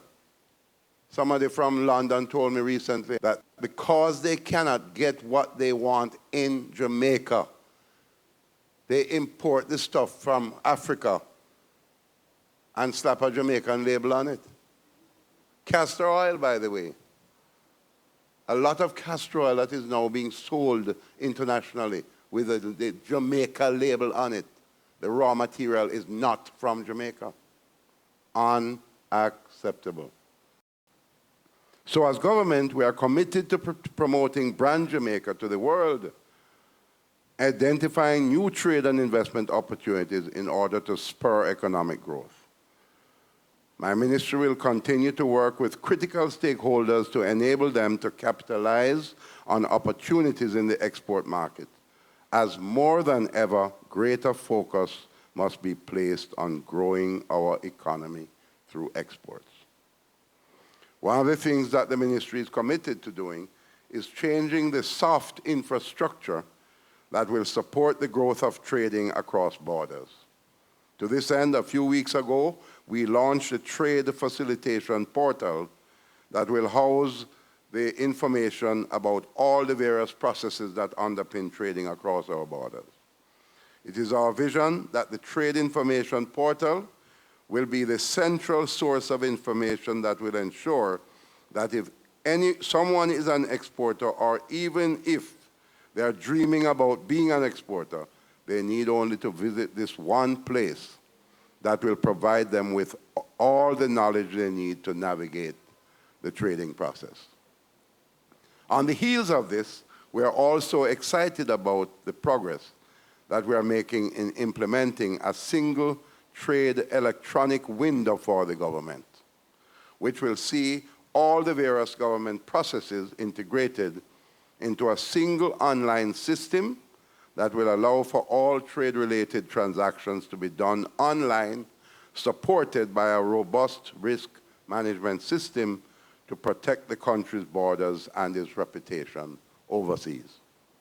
And so ExportMax is only one more prong in the government's network of activities that will allow for the framework for each and every exporter to experience success, and ultimately for us to achieve economic growth and prosperity in Jamaica.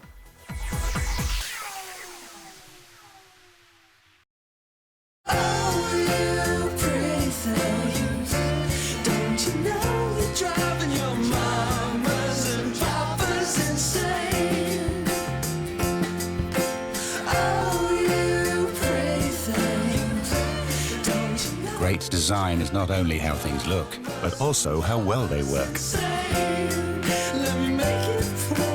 With GLC, more than meets the eye. Ready for cable for as little as $100? Ready for no monthly cable bill? Ready for 10 TV channels absolutely free? Then pick up our Ready TV box at authorized stores for $4,500. Hook it up to your TV set, then top it up with Ready Credit for 1, 7, or 30 days. Buy now and get $1,000 free Ready Credit and start watching your favorite shows. Pick it up, hook it up, top it up. Ready TV. Prepaid cable TV when you're ready. Now serving Kingston and St. Catherine. Limited time offer while stocks last. Conditions apply. They say it takes a village to raise a child, but the world will one day need the leadership of that child. The time you spend with your child matters. It stimulates their minds and shapes the way they act. Talk with your children. Help them to better understand the world around them and to value what is truly precious. Above all, the most valuable gift you can give them is love. Play, talk, teach, love. Take the time. It makes all the difference. A message from the Parenting Helpline and Ad Council Jamaica.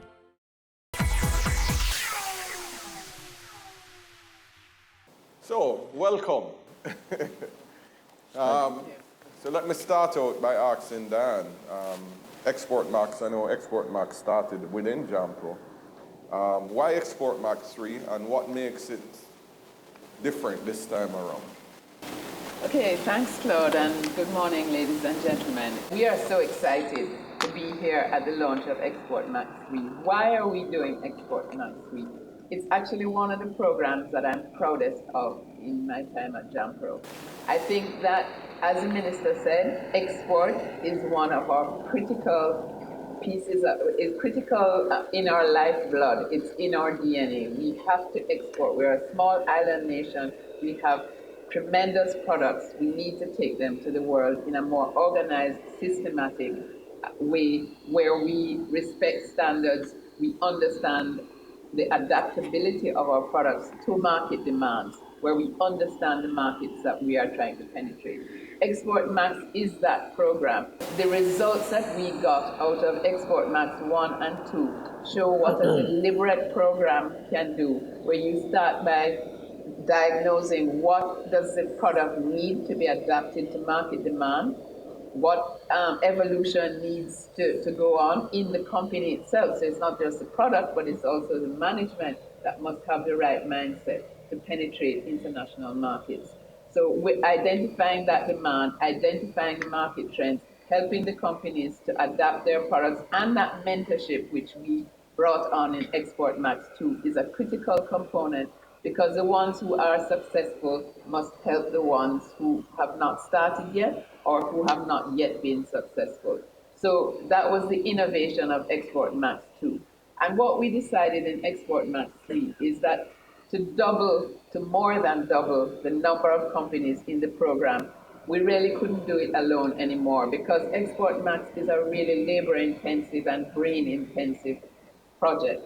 It needs a lot of time spent hand-holding companies, explaining export to them, helping their management to be ready. So we really needed the help of our partners, and we're really, really proud and excited and energized that we have two such fantastic partners, as well as the other sponsors who have come on board, because we need more expertise, we need more hands on deck. Export is not easy. Standards in the international market are constantly becoming more critical, more difficult. So we needed partners on board who could help us to interpret some of the issues on the international market, some of the standards. You see Bureau of Standards is on board, and also to help galvanize those exporters to greater effort and to greater understanding. And then we needed the business development side that JBUC can bring to really help companies to develop their business plans, develop their loan applications, to become more formalized, develop their bookkeeping acumen. We think this is one of the most important programs that Jampro and the country have ever created, because we think that this is an integrated way of taking our MSMEs the next step forward. We are very excited, and we just want to have more participation from the MSME community, because sometimes you don't know what you don't know, and it's when you start on that journey of trying to understand how do I get from point A to point B that you start to realize what it is you don't know and how and where you can find help. So really this is a plea to and a stimulus and an encouragement and almost a demand of the SME sector listening to us today. You need to get on board, because this program can change your life professionally and change your export horizon. Okay. Valerie, you decided without hesitation, came on board. Why did you see training and capacity building as such important components for exporters? Our logo speaks for what we do, which is business development in the fulsomeness of it, and how can we help you. So we know for sure that capacity building is even beyond that thing called training. It's really getting into the nitty-gritty of the companies, the enterprises, looking at the concept, if it makes sense, whether local or external market, putting the proper structures in place, and as Dan says, formalizing the business.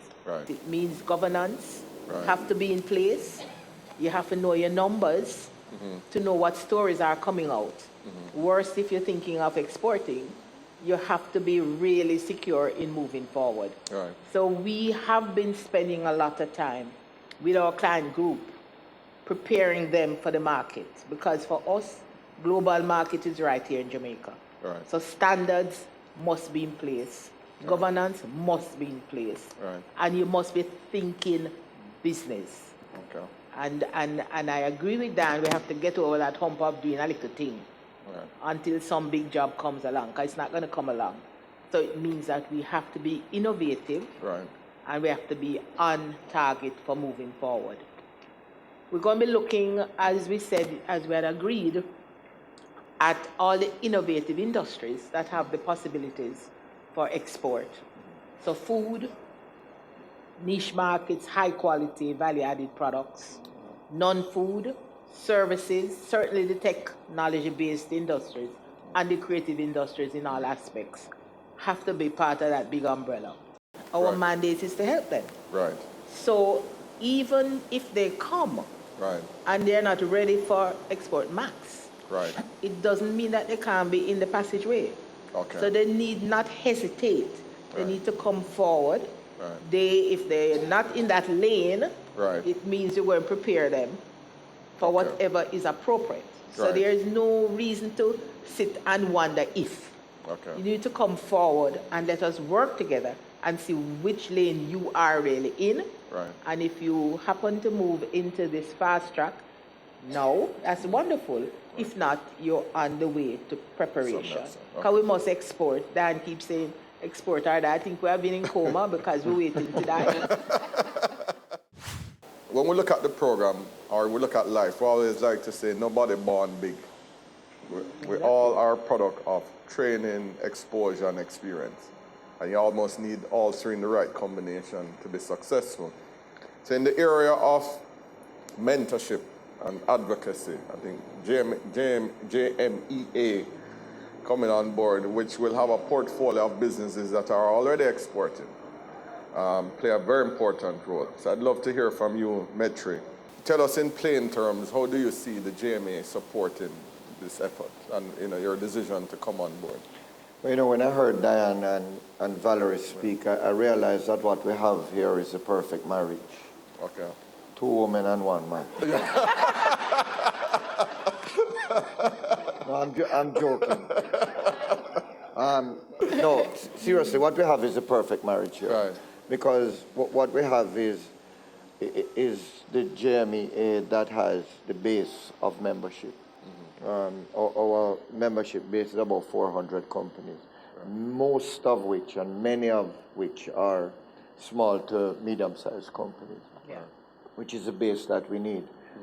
Then we have Valerie, who is going to do the business development process, and then Jumper that's going to deal with the export market. What we bring to the table is a lot of hand-holding. We are about solving problems and solving issues. So they're going to have issues. There's no question about it. I think one of the ways we could say it is that we're a big brother to the companies, and we hold their hands and we walk with them through the process. We just go, Valerie will take them to a particular stage, and then we will take them from there until we're ready to hand them off to Jampro to really go and do the export. But I wanted to say that the JMEA is fully committed to this program. That's why we have joined. We recognize how important it is. And as Diane said, it is probably one of the most important initiatives that any agency in Jamaica has put in place. The numbers speak for themselves, and we hope to be a part of this process going forward for a long time to come. How does one apply for the program? Could you give some thoughts on that? Thank you. I was hoping you'd ask that question. We have a kiosk at the back. We have several JAMPRO members of our team here. We have an expression of interest form, which you can get from our team at the back. Copies of the form are also available from the various agencies and on our website. www.dobusinessjamaica.com. You can download this expression of interest form and send it in, and we will be happy to contact you and start the journey with you, because this is a journey. It's a 3-year program.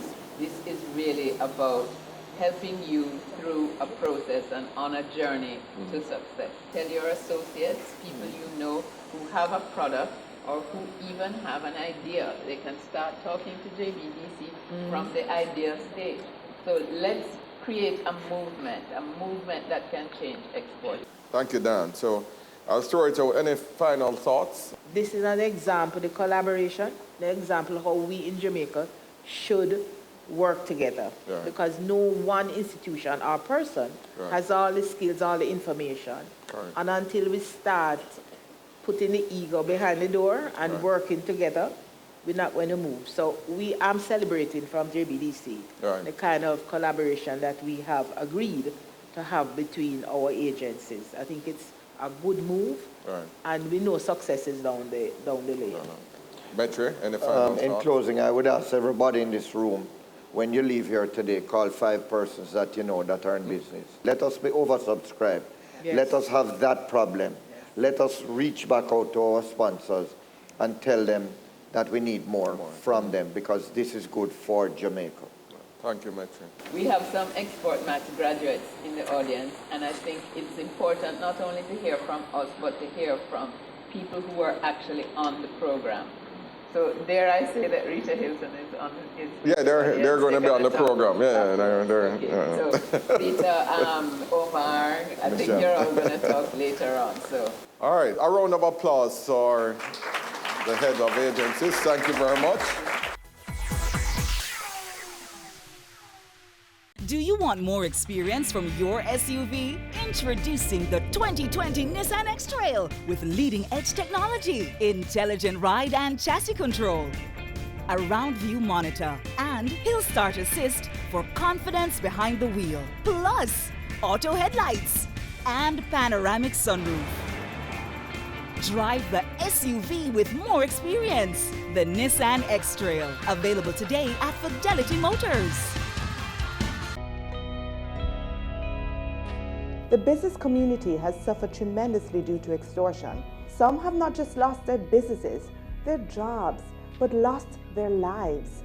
This is extremely impactful to the growth of our country and to the progress of our people. We are our brother's keeper. Let's put a stop to this. No more use of force. No more use of fear. No more extortion. No more.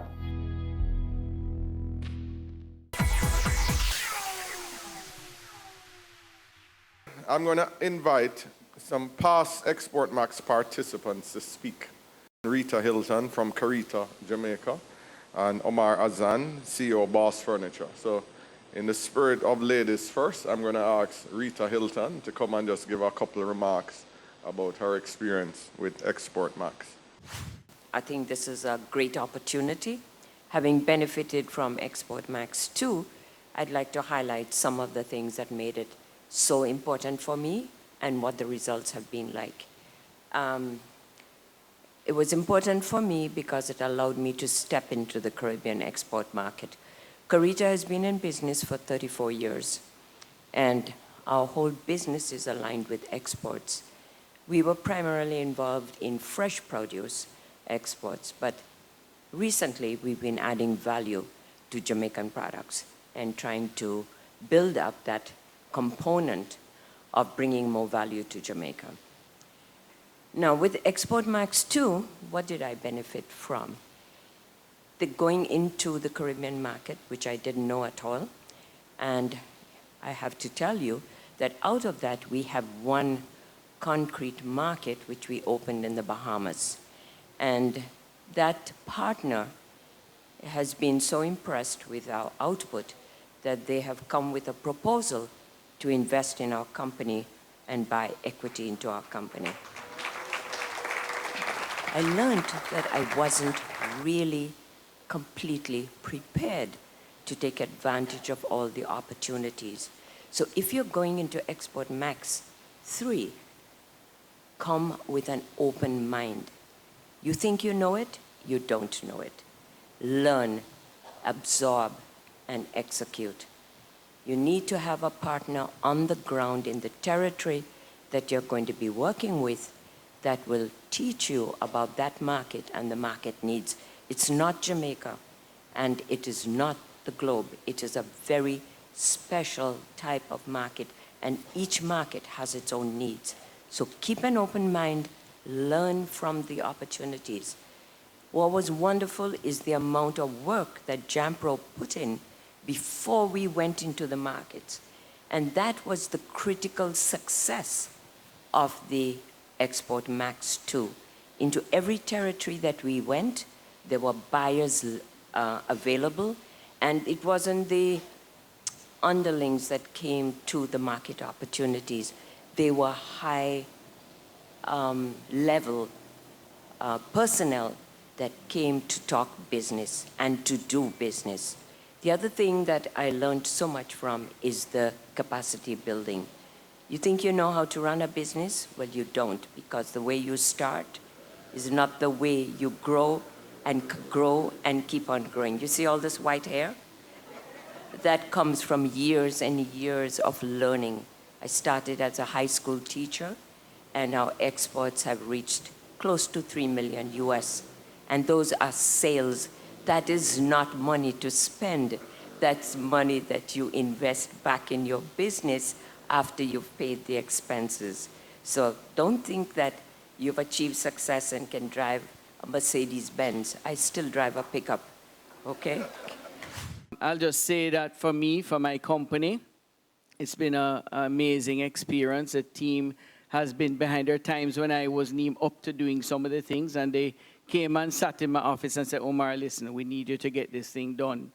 And they would push me to do it. Today, I'll say historical. This is our first time in history that our company has receivables. Today, I checked it this morning, from 14 different countries owing me money at the end of this month to pay me, to pay my suppliers, where I think at the end of this month, I can probably pay all the suppliers I owe from just a foreign exchange earning. So that is a huge, huge, huge difference than where I was a few years ago. This is an excellent thing that Jampro is doing. I'll say it. You know me, I talk the truth every time I come up on the podium to speak. And, you know, we need to just get everybody behind this. Our Jamaican people, our staff in our factories, we need to push our exports to get this country going. Thank you. I am inspired and excited this morning. And I want, on behalf of the entire team, Jampro, JMEA, JBDC, I just want to say thank you all for coming out and hearing this program and participating in this launch. So we're going to take you into the Caribbean, Europe, and the USA to sell your goods and services and to return with those all-important contracts and to deliver on the promise that you would have made to be a champion exporter. I expect this program will be a positive, life-changing experience for you and your businesses. So where do we go from here? The steps are very easy. We are inviting all business owners here to complete the registration expression of interest form. Following the expression of interest, you'll be required to complete a more in-depth application form. The deadline for submission will be January 30, 2019. Final selection of participants will be done by March 15, 2019. And by April, MOUs with all the participants will be signed, and that's when the real work begins. But it will be exciting, it will be fun.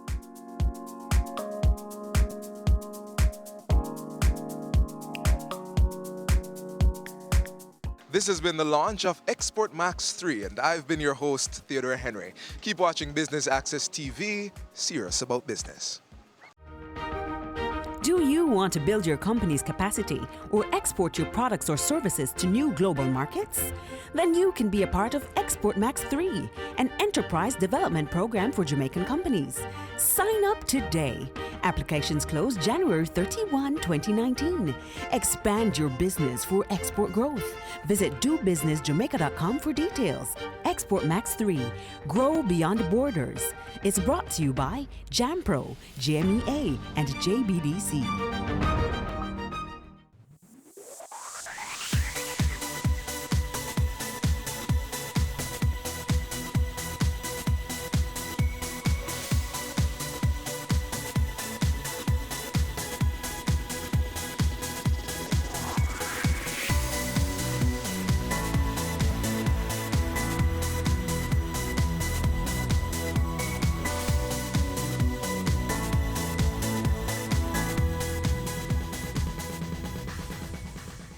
Your business matters.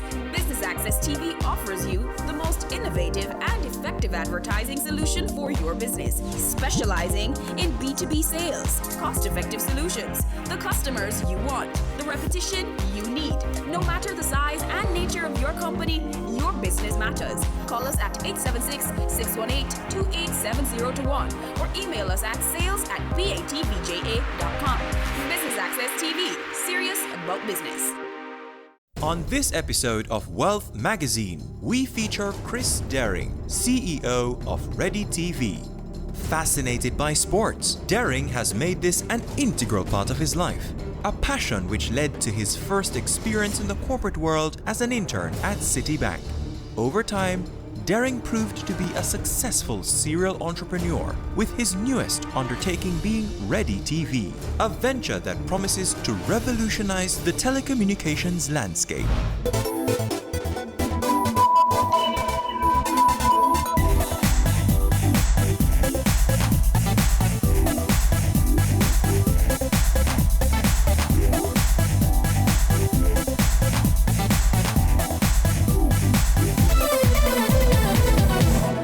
I'm Chris Daring, President and CEO of Ready Communications.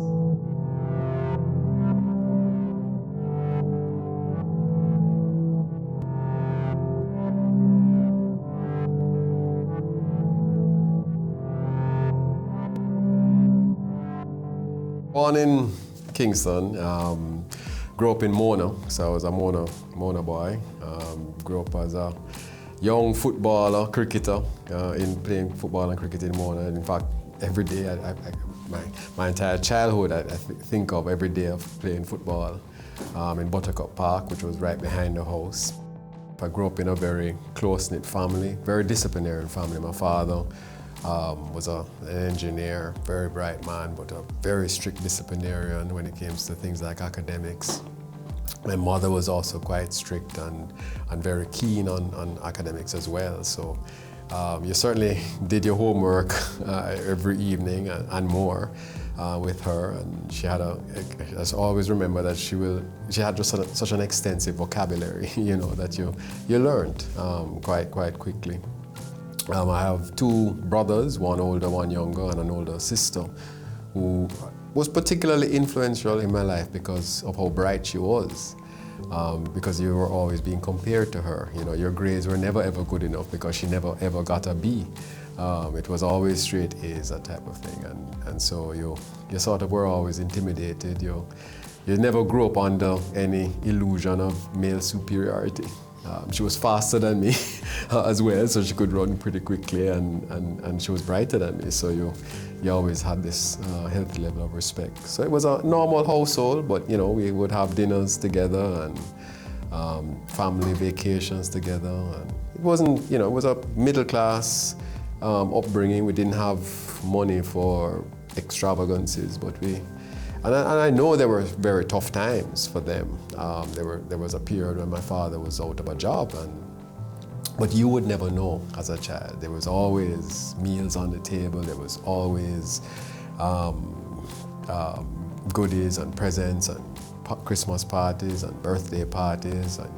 And looking back, I realized, wow, these two wonderful parents shielded me from everything, because I know that there must have been tough times. So that was a great upbringing, and I think it really helped to form, who I am today. My life is a series of events that changed the trajectory of my life. And so, looking back, the first major event took place in prep school at St. Teresa's Prep, where I was in kindergarten A. I just finished kindergarten A and was moving into kindergarten B. And I was sitting in the classroom in kindergarten B. And I remember the day the nun came for me and took me over to the big school and put me in second grade. I didn't know what grade I was being put in, but I just remember being taken out of kindergarten with all my friends and taken over to the big school, because they were like two separate parts of the St. Teresa's Prep. And they put me in second grade. And halfway through the term, the nuns called my parents in for a meeting, because even though I was keeping up with the schoolwork, I was falling asleep, I was getting tired during the days. And they were worried that I was malnourished because I was a little small for a 7-year-old. That's when my mother said, but he's only 4. They had made a clerical error and had put me in second grade. I was 4 years old when they did that. But I guess because of the upbringing of my parents, I was keeping up with the schoolwork. But physically, I was getting tired. So even now I laugh and I think about I was the only person, because they made special arrangements. Because by that point, they could not put me back into kindergarten. I'm a second grader. But they made special arrangements every day where they would take me out for nap time. And I was the only person that had that privilege in second grade. So, but what happened is, why it changed the trajectory was it put me way ahead of my peers.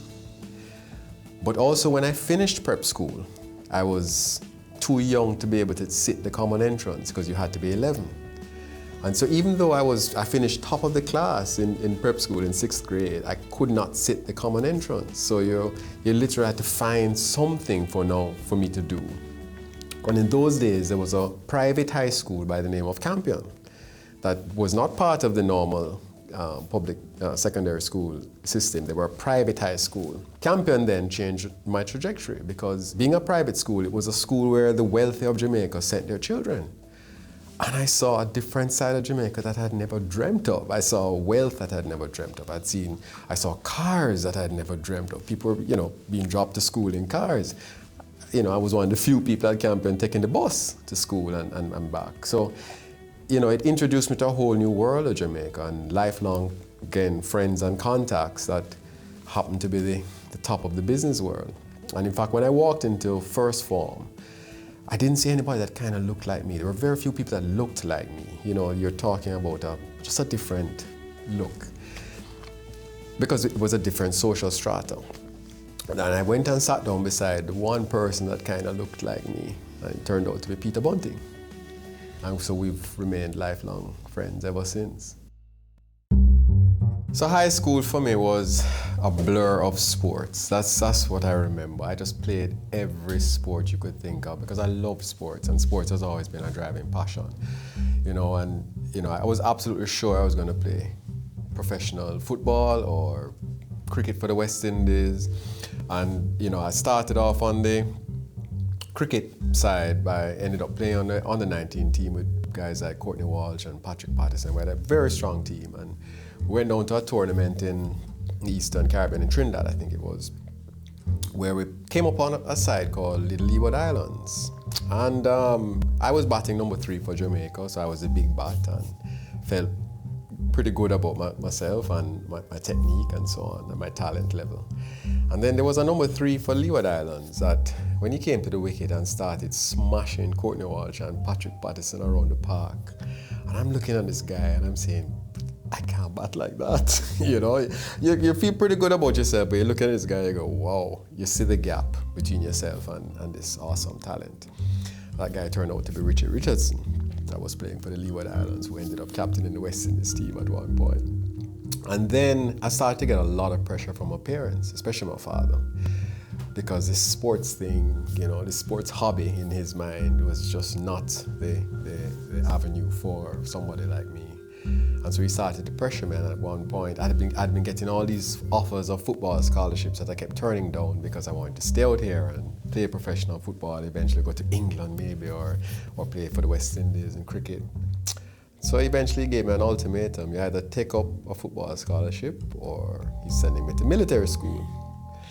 So I ended up taking a football scholarship to West Virginia Wesleyan. Came back from West Virginia to Jamaica thinking, well, I now have it made. I have a degree in marketing and economics. I'm gonna go get a job and start my corporate career.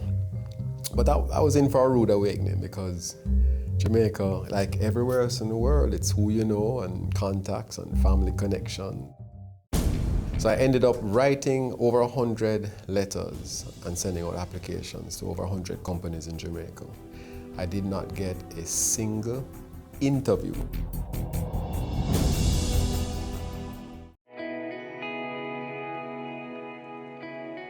Every day you wake up, you have another opportunity to make this little island better, safer, a place where we all can be proud to call home. It's time we all recognize that every little thing we do has an impact on the Jamaica we live in now and the country we're leaving for our children. So promise me this, promise yourself this. No more will we tolerate criminals, even if it's our relatives. Tell them they're doing something wrong. Tell them to stop. Tell them no more robbing our children of the Jamaica they deserve. Tell them no more crime.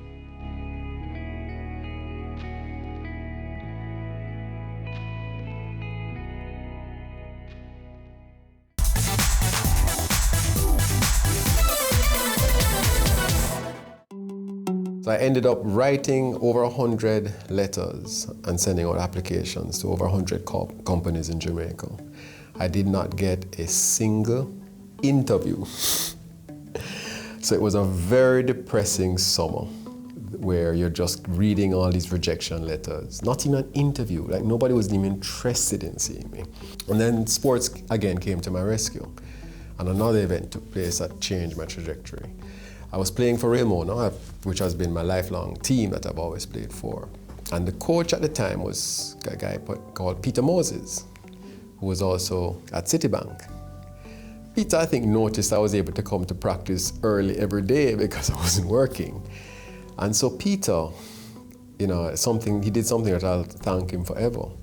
He created a little post inside of Citibank, even against his own HR manager's objections, called an intern, so that I could come in, I get a little stipend, and understudy one of the main managers on managing corporate accounts. And as it turned out, I was understudying this young lady, and she met in a car accident. A very serious car accident. So somebody had to take over and manage the portfolio.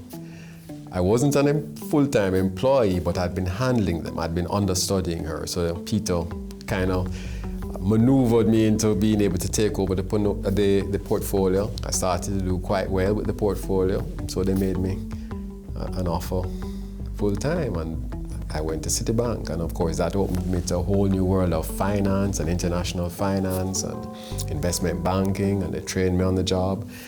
I reunited with a schoolboy friend, Peter Bunting, at Citibank, and again we made the linkage again, and that is the genesis of how Daring, Bunting and Golding was formed. Peter went off and became the CEO of a small merchant bank, new merchant bank called Manufacturers Merchant. Around the same time, a group approached me to set up another merchant bank called Corporate Merchant. So I became the CEO of Corporate Merchant. There was a young attorney who was in fact not even a full-time attorney yet. He was still studying law at Oxford. But he was also a Campionite who we were all friends with. I used to play cricket with him, called Mark Golding. And Mark was just so bright that both Peter and I used to use him to structure any complex transactions whilst he was a student in law school. He was so bright. So one day we were still friends even though we were competing in the market. We were having lunch and we sort of were talking to each other about the deals we had been doing, And we kind of said, we should have probably have done it for ourselves rather than for these other entities, corporate and manufacturers and so on. And it stuck with me that it was a Friday and I was going to Negril that weekend with some friends. And I guess in a drunken stupor in Negril partying, it just occurred to me, it kept occurring to me that line, we should have done it for ourselves. And I came back from Negril, I called Peter on the Monday morning and told him, I've just resigned from corporate. Are you in or are you out? And of course he was like, what are you talking about? I said, we just spoke on Friday that, listen, let's do it for ourselves. And he said, but that was just an idea. I said, Peter, I've already resigned. Because that's what I did. I went in and resigned and said, listen, I'm going to start an investment bank. And so we started Daring, Bunting and Golding, which started in the living room of the townhouse I was renting, and to demonstrate to the public what investment banking was, we said, let us take ourselves public. And so we launched Daring, Bunting and Golding. We raised capital from the market. And a really interesting thing happened the evening we successfully closed that share issue. And you have to understand, that had never been done really before on the Jamaica Stock Exchange. The Jamaica Stock Exchange was seen as this, really the kingdom of major corporations. So for three little youngsters to decide that they're going to launch their own investment bank and raise capital and list on the stock exchange, it was quite controversial and very high profile at the time because of its controversy. I recall, columnists writing about this travesty which was about to take place, and this, it was just seen as crazy. But something really interesting happened the evening that we had successfully closed that issue. We were driving in Marks, I think it must have been a 1970 Fiat. I mean, it was really a beat-up old car. And we were driving from Duncox and North, where we had the closing of the issue, to Peppers to meet all our friends who were gathered there to celebrate. This thing had never been done before, and we were going to be listed on the Jamaica Stock Exchange. And on Knutsford Boulevard, Mark's car broke down. And so the three of us, Daring, Bunting and Golding, ended up pushing Mark Golding's car all the way up Knutsford Boulevard to Mikey Holdings gas station at the top of the road. And it has always been a reminder for us, because here it was, we were related, we had raised all this money, and we were pushing a car up Knutsford Boulevard. And it really, kept us grounded, I think, for the rest of the time. During the time at the DBNG, then the West Indies Cricket Board came calling. And of course, being just a sports fanatic, and I always have been, I always will be a sports fanatic. When the West Indies Cricket Board comes to you and says to you, listen, we want you to give us some time, we want to help, we want you to set up the commercial operations of the West Indies Cricket Board and also pull together the region's bid to host the Cricket World Cup. It was an offer that was just, too good to refuse. And in fact, I thought they were asking me to do it for free. I didn't realize they were actually talking to me as a paid consultant. Frankly, I had lunch with Pat Russell, who I was meeting for the first time, and Teddy Griffith from the West Indies Board. And they outlined it to me, and I went home all excited, thinking, okay, well, I'm going to be like Pat, who is a volunteer, and Teddy as a volunteer to do this thing. And then they started sending over contracts with money and how much they were going to pay me to do it. And I was like, wow, that was just the icing on the cake, because I was already made up my mind I was going to go and do it. Now they were going to pay me to do it, to be a paid professional. And that again changed my trajectory, because it introduced me to a world, the commercial world of the business of sport, that I had no idea really existed. You kind of have a fleeting idea, but you did not understand how complex, how intricate, how exciting it is, So I ended up going to the West Indies Cricket Board. I set up the commercial operations of the board, hired different people, set up all of our broadcast rights contracts. I negotiated for years the broadcast rights agreements in the UK, in India, and Pakistan, in South Africa, Australia, the US. So that introduced me to a whole new world, because then you had to start doing negotiations and regular meetings with people like ESPN and Sky Sports and so on. So I got introduced to a fascinating world. And it was one day I was sitting in the skybox at a Chelsea match. No, I'm not a Chelsea fan, I'm an Arsenal fan, let me make it clear. But it just happened to be a game Sky had invited me to. So I'm sitting there, it was 1999, and I'm sitting there watching this football match, and I didn't realize who I was sitting beside, but we were talking football. And he realized from how passionate I was and how knowledgeable I was about the game and the players and who had been the latest transfers and and so on. He said to me, "So the Barclays Premiership is very popular in the Caribbean." I said, "Yes, it is, but we don't get to see it live." He says, "Oh yes, that's right. We sell it as a part of the North American package of rights. So we don't. It's the Caribbean is far too small for us to deal with." So I said to him, "Would you carve off the Caribbean?" And I'm thinking I'd come down back to the Caribbean and try to sell it to the local stations to put it on so I could get to see my beloved Arsenal play. And he said, "No." He happened to be the commercial director of the Barclays Premiership. And he said, "No, it's too small, not interested. Would be too much hassle, for them at the Barclays Premiership to try and sell those rights directly into the Caribbean." So I didn't press it. We watched football, we chatted football and had a great time. And then at halftime, we were having dinner. And he says to me, "Tell me something, do you know Courtney Walsh?" And my ears pricked up. I said, "Yes, Courtney is one of my best friends." And he was still playing cricket at the time. He was playing for the West Indies. And he was playing for Gloucester, so he was in England at the time. And he said, "Well, I'll tell you what. My son is a fanatic about Courtney Walsh. He's a young fast bowler. His 15th birthday is coming up. He's modeled himself off of Courtney Walsh and everything, just idolizes Courtney Walsh. If you can get me an autographed picture of Courtney Walsh, I'll see what I can do about carving off the Caribbean rights." Well, I called Courtney right away. Courtney took him out to lunch, him and his son out to lunch, had a training session with the kid, and that was the genesis of Sportsmax. He carved off the Caribbean Barclays Premiership rights for me. We bought it at a steal, virtually nothing, and we said, okay, what to do? I took it to the 2 stations that I knew of in Jamaica and a couple of stations in Trinidad. Nobody was interested in showing the Barclays Premier League.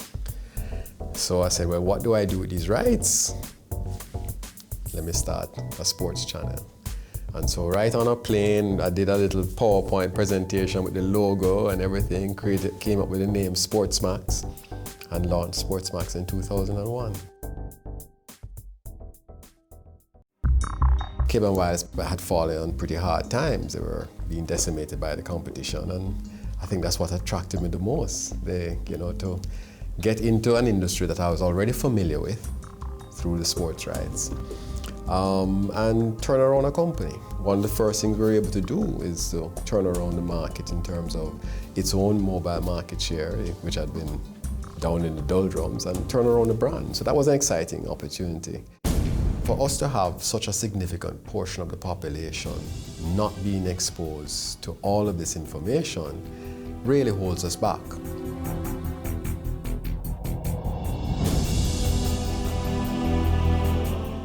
They say it takes a village to raise a child, but the world will one day need the leadership of that child. The time you spend with your child matters. It stimulates their minds and shapes the way they act. Talk with your children. Help them to better understand the world around them and to value what is truly precious.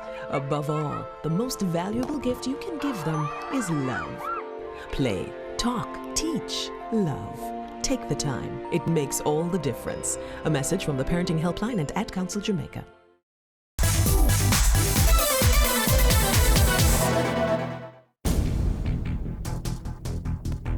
Ready TV is the first product of what we're anticipating to be a range of telecommunications related products. It is a pay TV platform. It is a pay TV service that we're going to roll out in Jamaica, where we should be rolled out by the first quarter 2017. We want to be the affordable choice for Jamaicans. We have a 12-year license that we were just awarded by the Broadcast Commission. And we're going to be rolling out that service that I think Jamaicans are going to be very, very pleased to receive. Most of Jamaica or certainly a very significant part of Jamaica, still only gets free-to-air analog television. Our goal is to totally change that. Cable television or pay TV and the programming and information of pay TV is still the most important, ubiquitous way of sharing information and education. So for us to have such a significant portion of the population not being exposed to all of this information really holds us back. It is the starter pack for broadband. You know, so everybody's talking about getting internet into everybody's homes. In reality, let's first get basic, proper television into everybody's home. And I think, you know, people are going to be very surprised and very, very pleased on both counts, both the convenience and the affordability. And basically our tagline of TV when you are ready is going to be very apt in describing Ready TV service. It is not possible to compete if you don't back yourself. Because life is a competition. Anything that you're going to do, you're going to be competing against somebody. And if you don't back yourself, you have no chance, either against the strongest competitor or the weakest competitor. You have to back yourself. You have to believe in your ability to overcome whatever challenges are going to face you. You know, I see so many people coming out of UA, and a lot of them are women. The vast majority of them are women. But for some reason, society has almost trained them not to back themselves. They're the ones that need to be taking entrepreneurial risks. They have the foundation. And they have far more ability to compete. They just don't realize it. Now, more and more women are realizing that.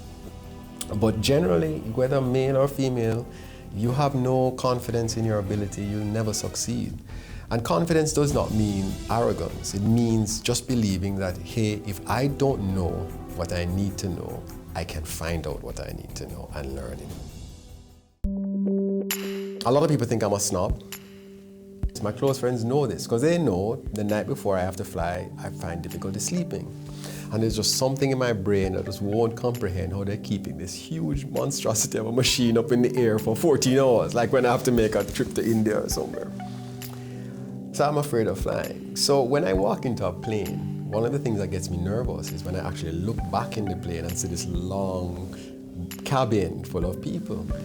So I will totally just ignore everybody, you know, and there'll be people back there who know me, who are trying to catch my eye to even say hi, and I'm not looking back because I know I'm anxious. And then that's then misinterpreted as, hey, Chris, boy, such a snob kind of thing. But it's really, I just can't look back. And then, of course, it's almost impossible to be a snob if you play football. I mean, football is played in the ghettos of Jamaica. That's who you grow up with as your friends, that people who you love. I garden every day, in the morning before I go to work, at night when I get home. And gardening ranges everything from plants, breaking off a piece of a plant and plant it and trying to get it to catch. So yes, I'm a kleptomaniac when it comes to plants. I go to people's houses and break off pieces and steal plants. To watering, just watering the garden just relaxes me quite a bit. Of course, I have a fantastic family. I have a beautiful wife and a fantastic 4-year-old daughter who keeps me very energized. I have a 22-year-old son who gives me nothing but trouble, so that always keeps you on edge as well. It occupies your time, and so I enjoy spending a lot of time with them, and so I enjoy that quite a bit. My wife is Brazilian, so, you know, again, these things, trajectories and events that take you into the unbeaten world. The funny thing is, football is still my favorite sport. As much as time I've spent in cricket, I'm fanatic over football. So I've been to every football World Cup since 1990, you know, and I always pretended to be Brazilian, except in '98, of course, when Jamaica went. Because I just loved the way the Brazilians played and celebrated the game. Going to a Brazil Football World Cup game, that party starts 6 o'clock in the morning and ends 6 o'clock the next morning. It's a fantastic, just to be part of the Brazilian continent. So I would put on my Brazilian shirt and go to all these matches pretending to be Brazilian. So when I met this really beautiful Brazilian girl who happened to be working for Cable & Wireless in Miami, You know, I guess fate kind of ended up bringing us together.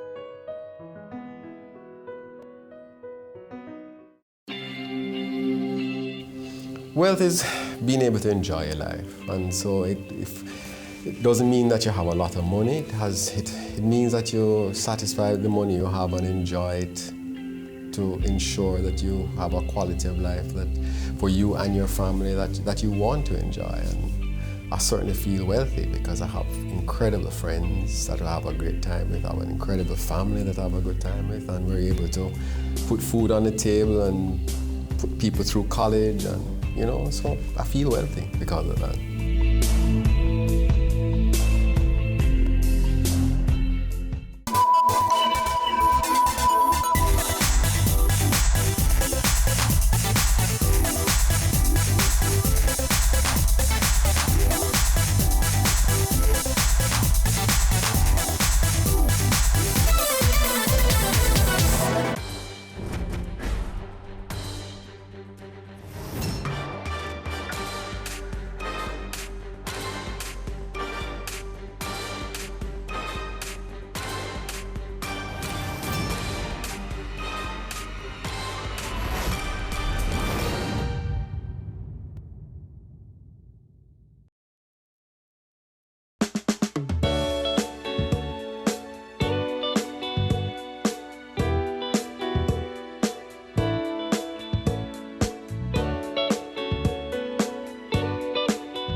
Despite the dark clouds surrounding the future of many Jamaican youth, Dream Jamaica is helping to shine some light by inspiring and empowering students to positively impact their world.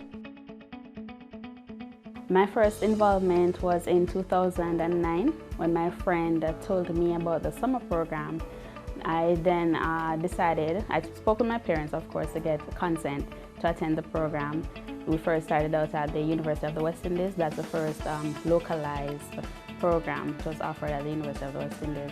So that's my very first time participating, where we met professionals, we went on tours, we visited different businesses and went on various excursions.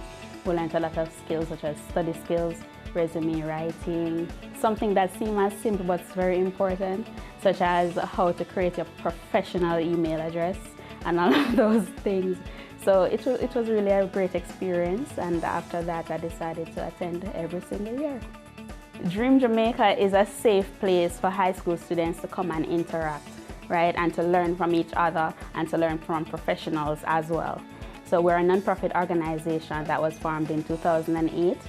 Our mission is to provide mentoring relationships with students, along with educational and professional opportunities that will inspire and empower high school students to achieve their dreams, accomplish their goals, and to positively impact on their communities through service learning projects. So our program involves year-round mentoring as well as our quarterly community service projects. We also have a webinar series, and in the summer we have various programs that we offer to our students, such as the exploration program, that's for first and second farmers. We have the Career Discover program for third and fourth farmers, and the internship program, that's for sixth farmers, upper sixth farmers, and then backtracking. We have the college prep program, that's for fifth and lower sixth students. So we do the recruiting process. On a regular basis, they would have to matriculate through the programs from exploration onwards, but we do have students who come into our program and they're in sixth form but they haven't gone through the other programs. But the internship program is for sixth formers. So what we do is we recruit those students, and then we liaise and communicate with local organizations and form a partnership. So through doing that now, in the whole process, we find out what career path the students want to venture on. For example, if they want to become a doctor, what we'll do is to communicate with the hospital to get an internship placement there. So the students would learn work etiquette, they'll learn professional skills, they'll build their networking skills, and they'll also acquire various exposure as it relates to that specific field that they want to enter in. The webinar session was recently introduced since last year, 2015. It's a new facet of our program offerings. So the webinar series is entitled The Superheroes Among Us. So it's the last Sunday of each month, except for December and March where we have the public holidays. So the first webinar was in October where we had Gordon Swaby of Edufocal. He's the CEO of Edufocal. Then we had Tari Lavelle from Digicel. And in January, everyone was all excited about having Zara Burton. She's Miss Jamaica Universe 2001 as well as the host of 18 Degrees North. She was on January.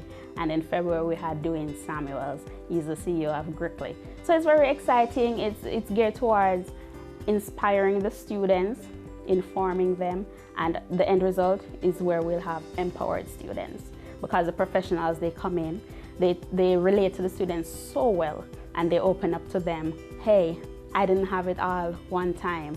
I was in a position like you. Not to say that all our students are in a position where, you know, they're not financially constrained, because we don't limit our program to those students only. We welcome everyone into our programs. But having the professionals coming in, right? They're local professionals. I don't know if I mentioned that before. But what we do is to get them to come in to identify with the students, so the students can say, hey, it's not impossible. I can achieve my dream. He did it. I can do it too. Even if it's not the same profession or the same field that they want to go in. But it's to show that I can do it. So they come in, they tell them their background, where they're from, which school they went to, what was their dream as a child, explain to them what's the path they're on now and how they got there. They basically tell them, hey, you need to do this, you need to do that. It's all in a half an hour to an hour session. You know, it's not very long, but at least they walk away being empowered. We're funded through corporate sponsorship as well as individual sponsorship. So we really use a grassroots effect as well. So anyone who wants to contribute can do so. It doesn't matter how much you have. So there's a link on the Dream Jamaica website where you can go and donate. And you can also write a check to the organization. We're a nonprofit, as we said before, so we really depend on external corporations and individuals to help in executing our mission and accomplishing whatever goals we have set out as it relates to empowering and impacting on the students. There is an application form for volunteers. There's a link on our website as well, www.dreamjamaica.org. You just click on the link and it will take you to the online form. You'd have to provide of course, your personal information, a little bit of background about yourself. And in order to protect our students, because, you know, when they're in our environment, we have to protect them, you will have to provide a reference from a JP, you know, Justice of the Peace, or a pastor, basically a notable person from the community, in order for us to actually accept you into the program, as well as your resume and all of that. And we'll definitely do a face-to-face interview. One of my most memorable experiences was when I actually came back to volunteer as a program coordinator for the Career Discover program. It was the day of the closing ceremony. A parent called me and she was like, Miss Balicia, thank you so much. I've realized such a difference in my son, right? The program has helped me, has transformed, because we are having a little bit of, you know, domestic issue and so forth, and it was weighing him down, like in his behavior and all of that. So him coming to the program, the mother saw a change that occurred in her son, and she actually called to thank the program. So that was one of the a memorable experience for me. I was like, wow, this program is so wonderful, because I know what it did for me, but to really hear from a parent, you know, she has seen where the program has impacted on her child, and then she reached out to actually thank the organization. That was a very great moment. That moment really stood out for me.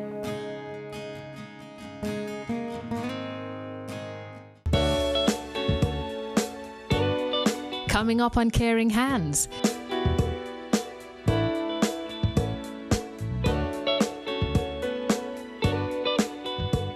They say it takes a village to raise a child, but the world will one day need the leadership of that child. The time you spend with your child matters. It stimulates their minds and shapes the way they act. Talk with your children. Help them to better understand the world around them and to value what is truly precious. Above all, the most valuable gift you can give them is love. Play, talk, teach, love. Take the time. It makes all the difference. A message from the Parenting Helpline and Ad Council Jamaica.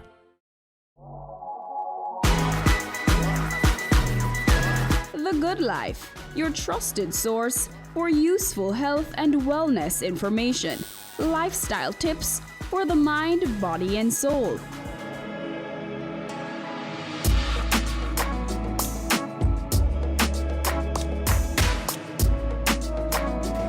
Tune in Tuesdays at 8:30 p.m. on Business Access TV.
Sundays at 4:30 p.m. It's all about Home Sweet Home. Get your half-hour dose of the business of real estate, from laws and concepts to reality, building, buying, or renting. Or what about trends in decor or renovations? Home Sweet Home will keep you up to date.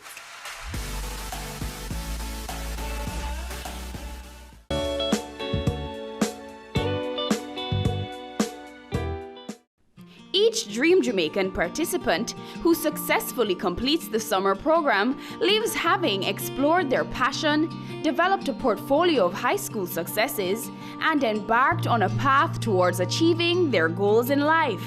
Being a participant has been very fun over the years. Got the chance to go to places that I've never been, or even revisit places that I always loved. Get to meet new people, professional people, make friends, and build bonds that I'm sure will last. In the 9th grade 2014, as we approached summer, I had this friend in my class who was a participant. He introduced the movement to me, saying that I should participate as well. And being young, not having much to do, I agreed to come on board as well. So I said, why not? And he helped me in order to sign up and get ready as it approached summer. To get in the Dream Jamaica initiative. I've grown a lot in terms of me knowing what I'd want to do with my life, and it has helped me grow morally, learning more about the world, the work world, and how to approach everything in it. I participated in all of the areas that Dream Jamaica offered. So I participated in the community services, the summer programs, the webinars, and even the workshops as well. What I love most about the community service aspect of Dream Jamaica, it lets you focus on someone other than yourself, to give off yourself. Just actually reach out as far as you can, helping the community, helping others around you. The webinar, they help you to build yourself, be more sure of what you would want to become in life, through interacting with persons who have been in these categories that you plan to consider. For persons who this coming up summer won't be having anything to do, I'd encourage you to come, make use of your time, because it's a really good movement, good people.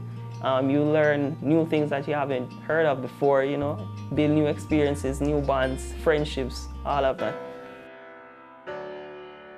I've been a part of Dream Jamaica since 2012. That's 5 years now.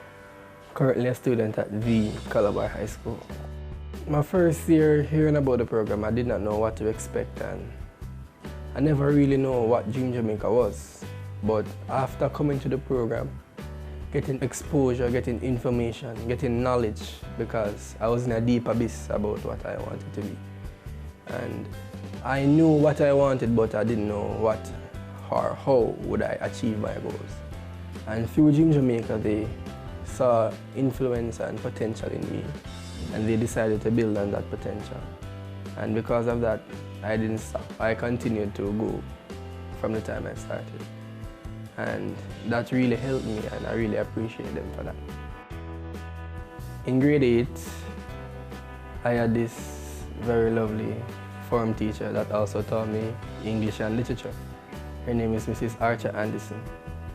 And she heard about the program and heard that it's a good program, and being the person that she is, came and distributed the information to the class.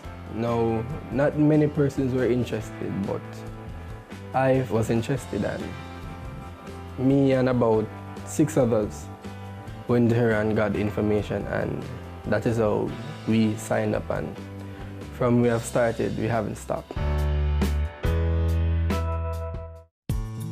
Shamil, who is the founder of Dream Jamaica, is a past student of St. Jago High School, which I'm also a past student. So when I was in 3rd form, she came to drop off some items in regards to giving back to the labs and stuff. You know, you're a past student, you want to give back to your school kind of thing. And she came to devotion, and they did devotion, and she introduced herself. And when she was telling me personally on the sideline, she said, she looked at us and said, we lacked a dream. So I was like, okay. And then now she said to us, write your name, your aspiration, and your contact information on a piece of paper and say, you know, we'll contact you in regards to anything that will come up. And within a couple of weeks, I got a call from her saying that, would you like to go to Los Angeles to an aviation camp? So she called and said, I was like, what? You serious? How much is it going to cost? And she was like, don't worry about the money. So I was like, okay. And then in no time, I was in Los Angeles flying planes for a week. In Dream Jamaica, another exercise really was that we had to do voluntary work, whether it's our beach cleanups, annual beach cleanups at Port Royal, or we go to our children's home to feed the less fortunate. There are other different activities that was done in regards to volunteerism. And even just being on the team to know that you're volunteering, your fulfillment is know that you're making lives better in the end.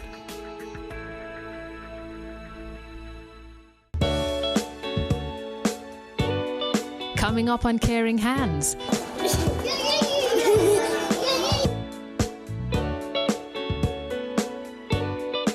It's season 12, and Wealth Magazine Business Access is here to keep you business savvy. With an impressive mix of some of Jamaica's most inspiring business moguls, we continue to keep Jamaica informed, empowered, and ready to dominate. Tune in Sundays at 5 p.m. only on BATV. You're watching Business Access. Business Access. Business Access. Business Access TV. Serious about business.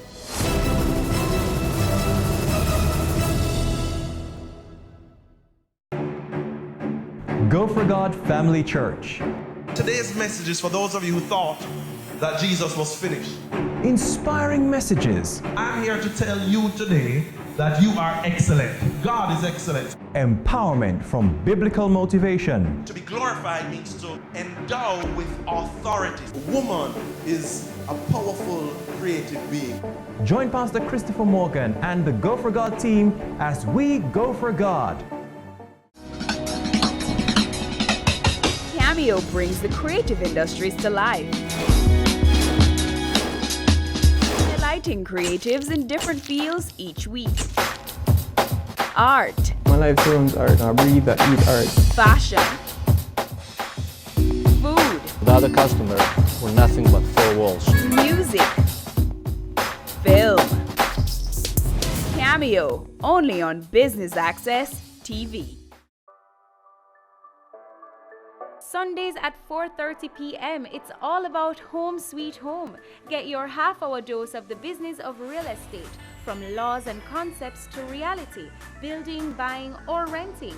Or what about trends in decor or renovations? Home Sweet Home will keep you up to date.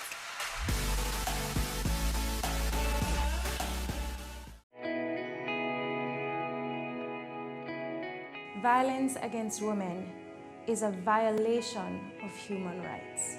Its impact ranges from immediate to long-term physical, mental, and sexual consequences, sometimes resulting in death. It negatively impacts women's general well-being and can prevent us from fully participating in society.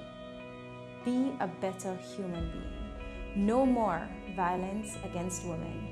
No more.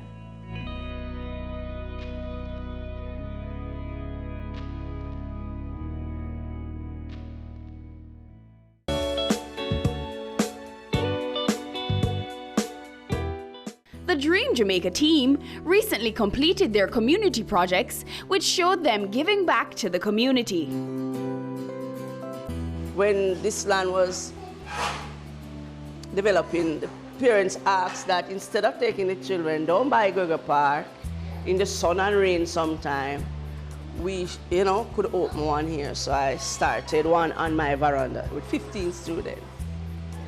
And there, at the time, the place wasn't developed. I have up to 90 odd children. I have to turn my bedroom also into classroom. And then I had shed outside as the population grew. So the shed was not pleasing to the eye, call it that. And one day a worker from SDC was passing and here the children and stopped and asked if this is a school. And I told her yes, and she said, you can get help from JSIF. And so I attend a meeting and apply, and then the school was built. It was completed in 2002. My teachers are well trained because grade 5 teachers, she have a diploma in primary education, and she's also trained at art, early childhood. She's seeking about going into her first degree come September. She's here with me she just leave high school, and she take time, went to Michael. She went to Michael, got her diploma, and the other teachers have 2 more. This teacher here, class 2, and one in class 1, hoping to go to Michael this coming year. Where the school is situated, it is well protected around. From the school built, we don't have any break-in and things, so the community respect the school. And I'm glad about that, and the children, they are well protected until they are picked up by their parents. And they have trained teachers and volunteers coming to help them. You saw some ladies in blue, they are from art. From time to time, we take in volunteers, teachers who want to do their teaching practice from colleges and things. We have several of them because the school was even given a plaque from Michael because of the amount of student teacher we help out. One of my past students is Christopher Reed. He used to attend this school. He's now attending Calabar. He is in 6th form, I think, in lower 6. And he came to me one day and told me that his club that he is in want to do a project. And he was thinking of his basic school. So I told him, yeah, man, anything. And then he get back to me and said they are thinking of painting the school, but they were thinking of outside. But on the day that they came, they said the school is small, so they think that they could do both in and out. So they, they started. Rain was a factor too. Rain came down, but because they weren't professionals, they were just doing their thing. You know, it take them the old days, so they couldn't get to do outside. But I'm grateful anyhow because I've received some paint. Right now, the kitchen cupboards, they're old, 15 years now, and especially the part to the sink, it is being water soaked. And you know, it's going apart. I mean to see the little shells dropping down. And I'm supposed to, it is required from early childhood that we have a third sink. So, you know, if I could get the kitchen rehabilitated, I would be glad. We're thinking of adding on another classroom down the back there for both storage, because we need storage area too. So that the next building that we're adding on would use it as an extra curriculum classroom with storage area. I want to say to Dream Jamaica that they should continue nurturing the youth and turning them into responsible citizens and, you know, assets to the country that will help us in the long run and continue doing the good work. It's not just an organization, but I refer to Dream Jamaica as a Dream Jamaica family. You know, the word family, it provides a comfort. You're comfortable here, you feel welcome, it's warm, you're built. You know, when you're in a relationship or so forth, that helps you to grow and it helps to nurture you. And you feel a part of that entity that builds people. You know, there's no way you can walk away from that. Everyone wants to grow. Everyone wants to feel accepted. Everyone wants to feel as if, hey, I can accomplish something. You want to be around persons that are positive and that will give you motivational talks, you know, tell you that, hey, don't you think that you can't do that? You can. If you put your mind to it, you can. You want to be around persons like that, right? And the Dream Jamaica family, they really do that. They really do.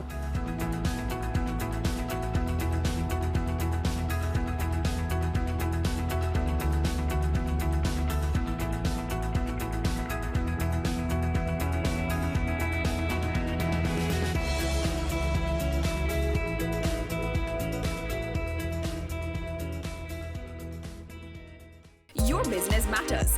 Business Access TV offers you the most innovative and effective advertising solution for your business, specializing in B2B sales, cost-effective solutions, the customers you want, the repetition you need. No matter the size and nature of your company, your business matters. Call us at 876-618-2870 or email us at sales@batvja.com. Business Access TV, serious about business.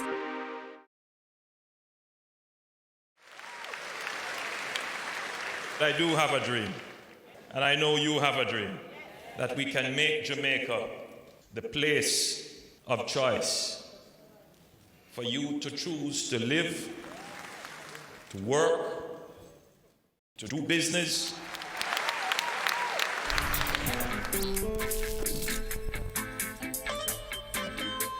We are going for the Jamaica we want.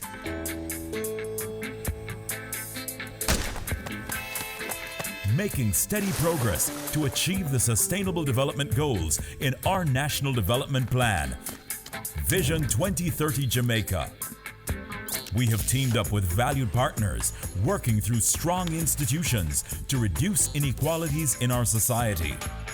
We commit to being responsible in our production and consumption, ensuring we build sustainable communities in harmony with nature. Jamaica is making significant strides in providing quality, lifelong education for all, enabling our people to be engaged in decent work to drive economic growth, equipping men and women with the skills to build resilient infrastructure, promote sustainable industry, foster innovation, and utilize new technologies. Urgent action is being taken to manage natural resources responsibly, protecting clean water sources, ensuring access to water and sanitation for all, diversifying to alternative energy sources, conserving our environment and sustaining life below water and on land. Jamaica is making moves to ensure healthy lifestyles for the well-being of our people. We're promoting sustainable agriculture to achieve food security, improve nutrition, and end extreme hunger, putting in the work to end poverty in all its forms. We're on track in achieving our sustainable development goals through realizing our Vision 2030 Jamaica. We will leave no one behind. And I'm chilling right now, cause we're winning right now.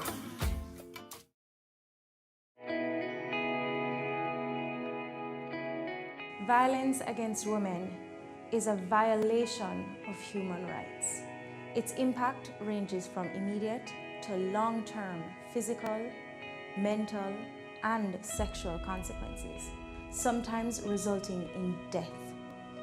It negatively impacts women's general well-being and can prevent us from fully participating in society.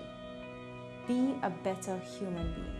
No more violence against women. No more.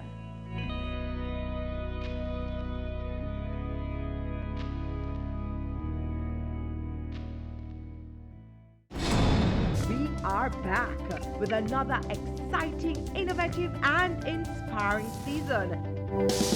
It takes a lot of stick-to-itiveness, being consistent, and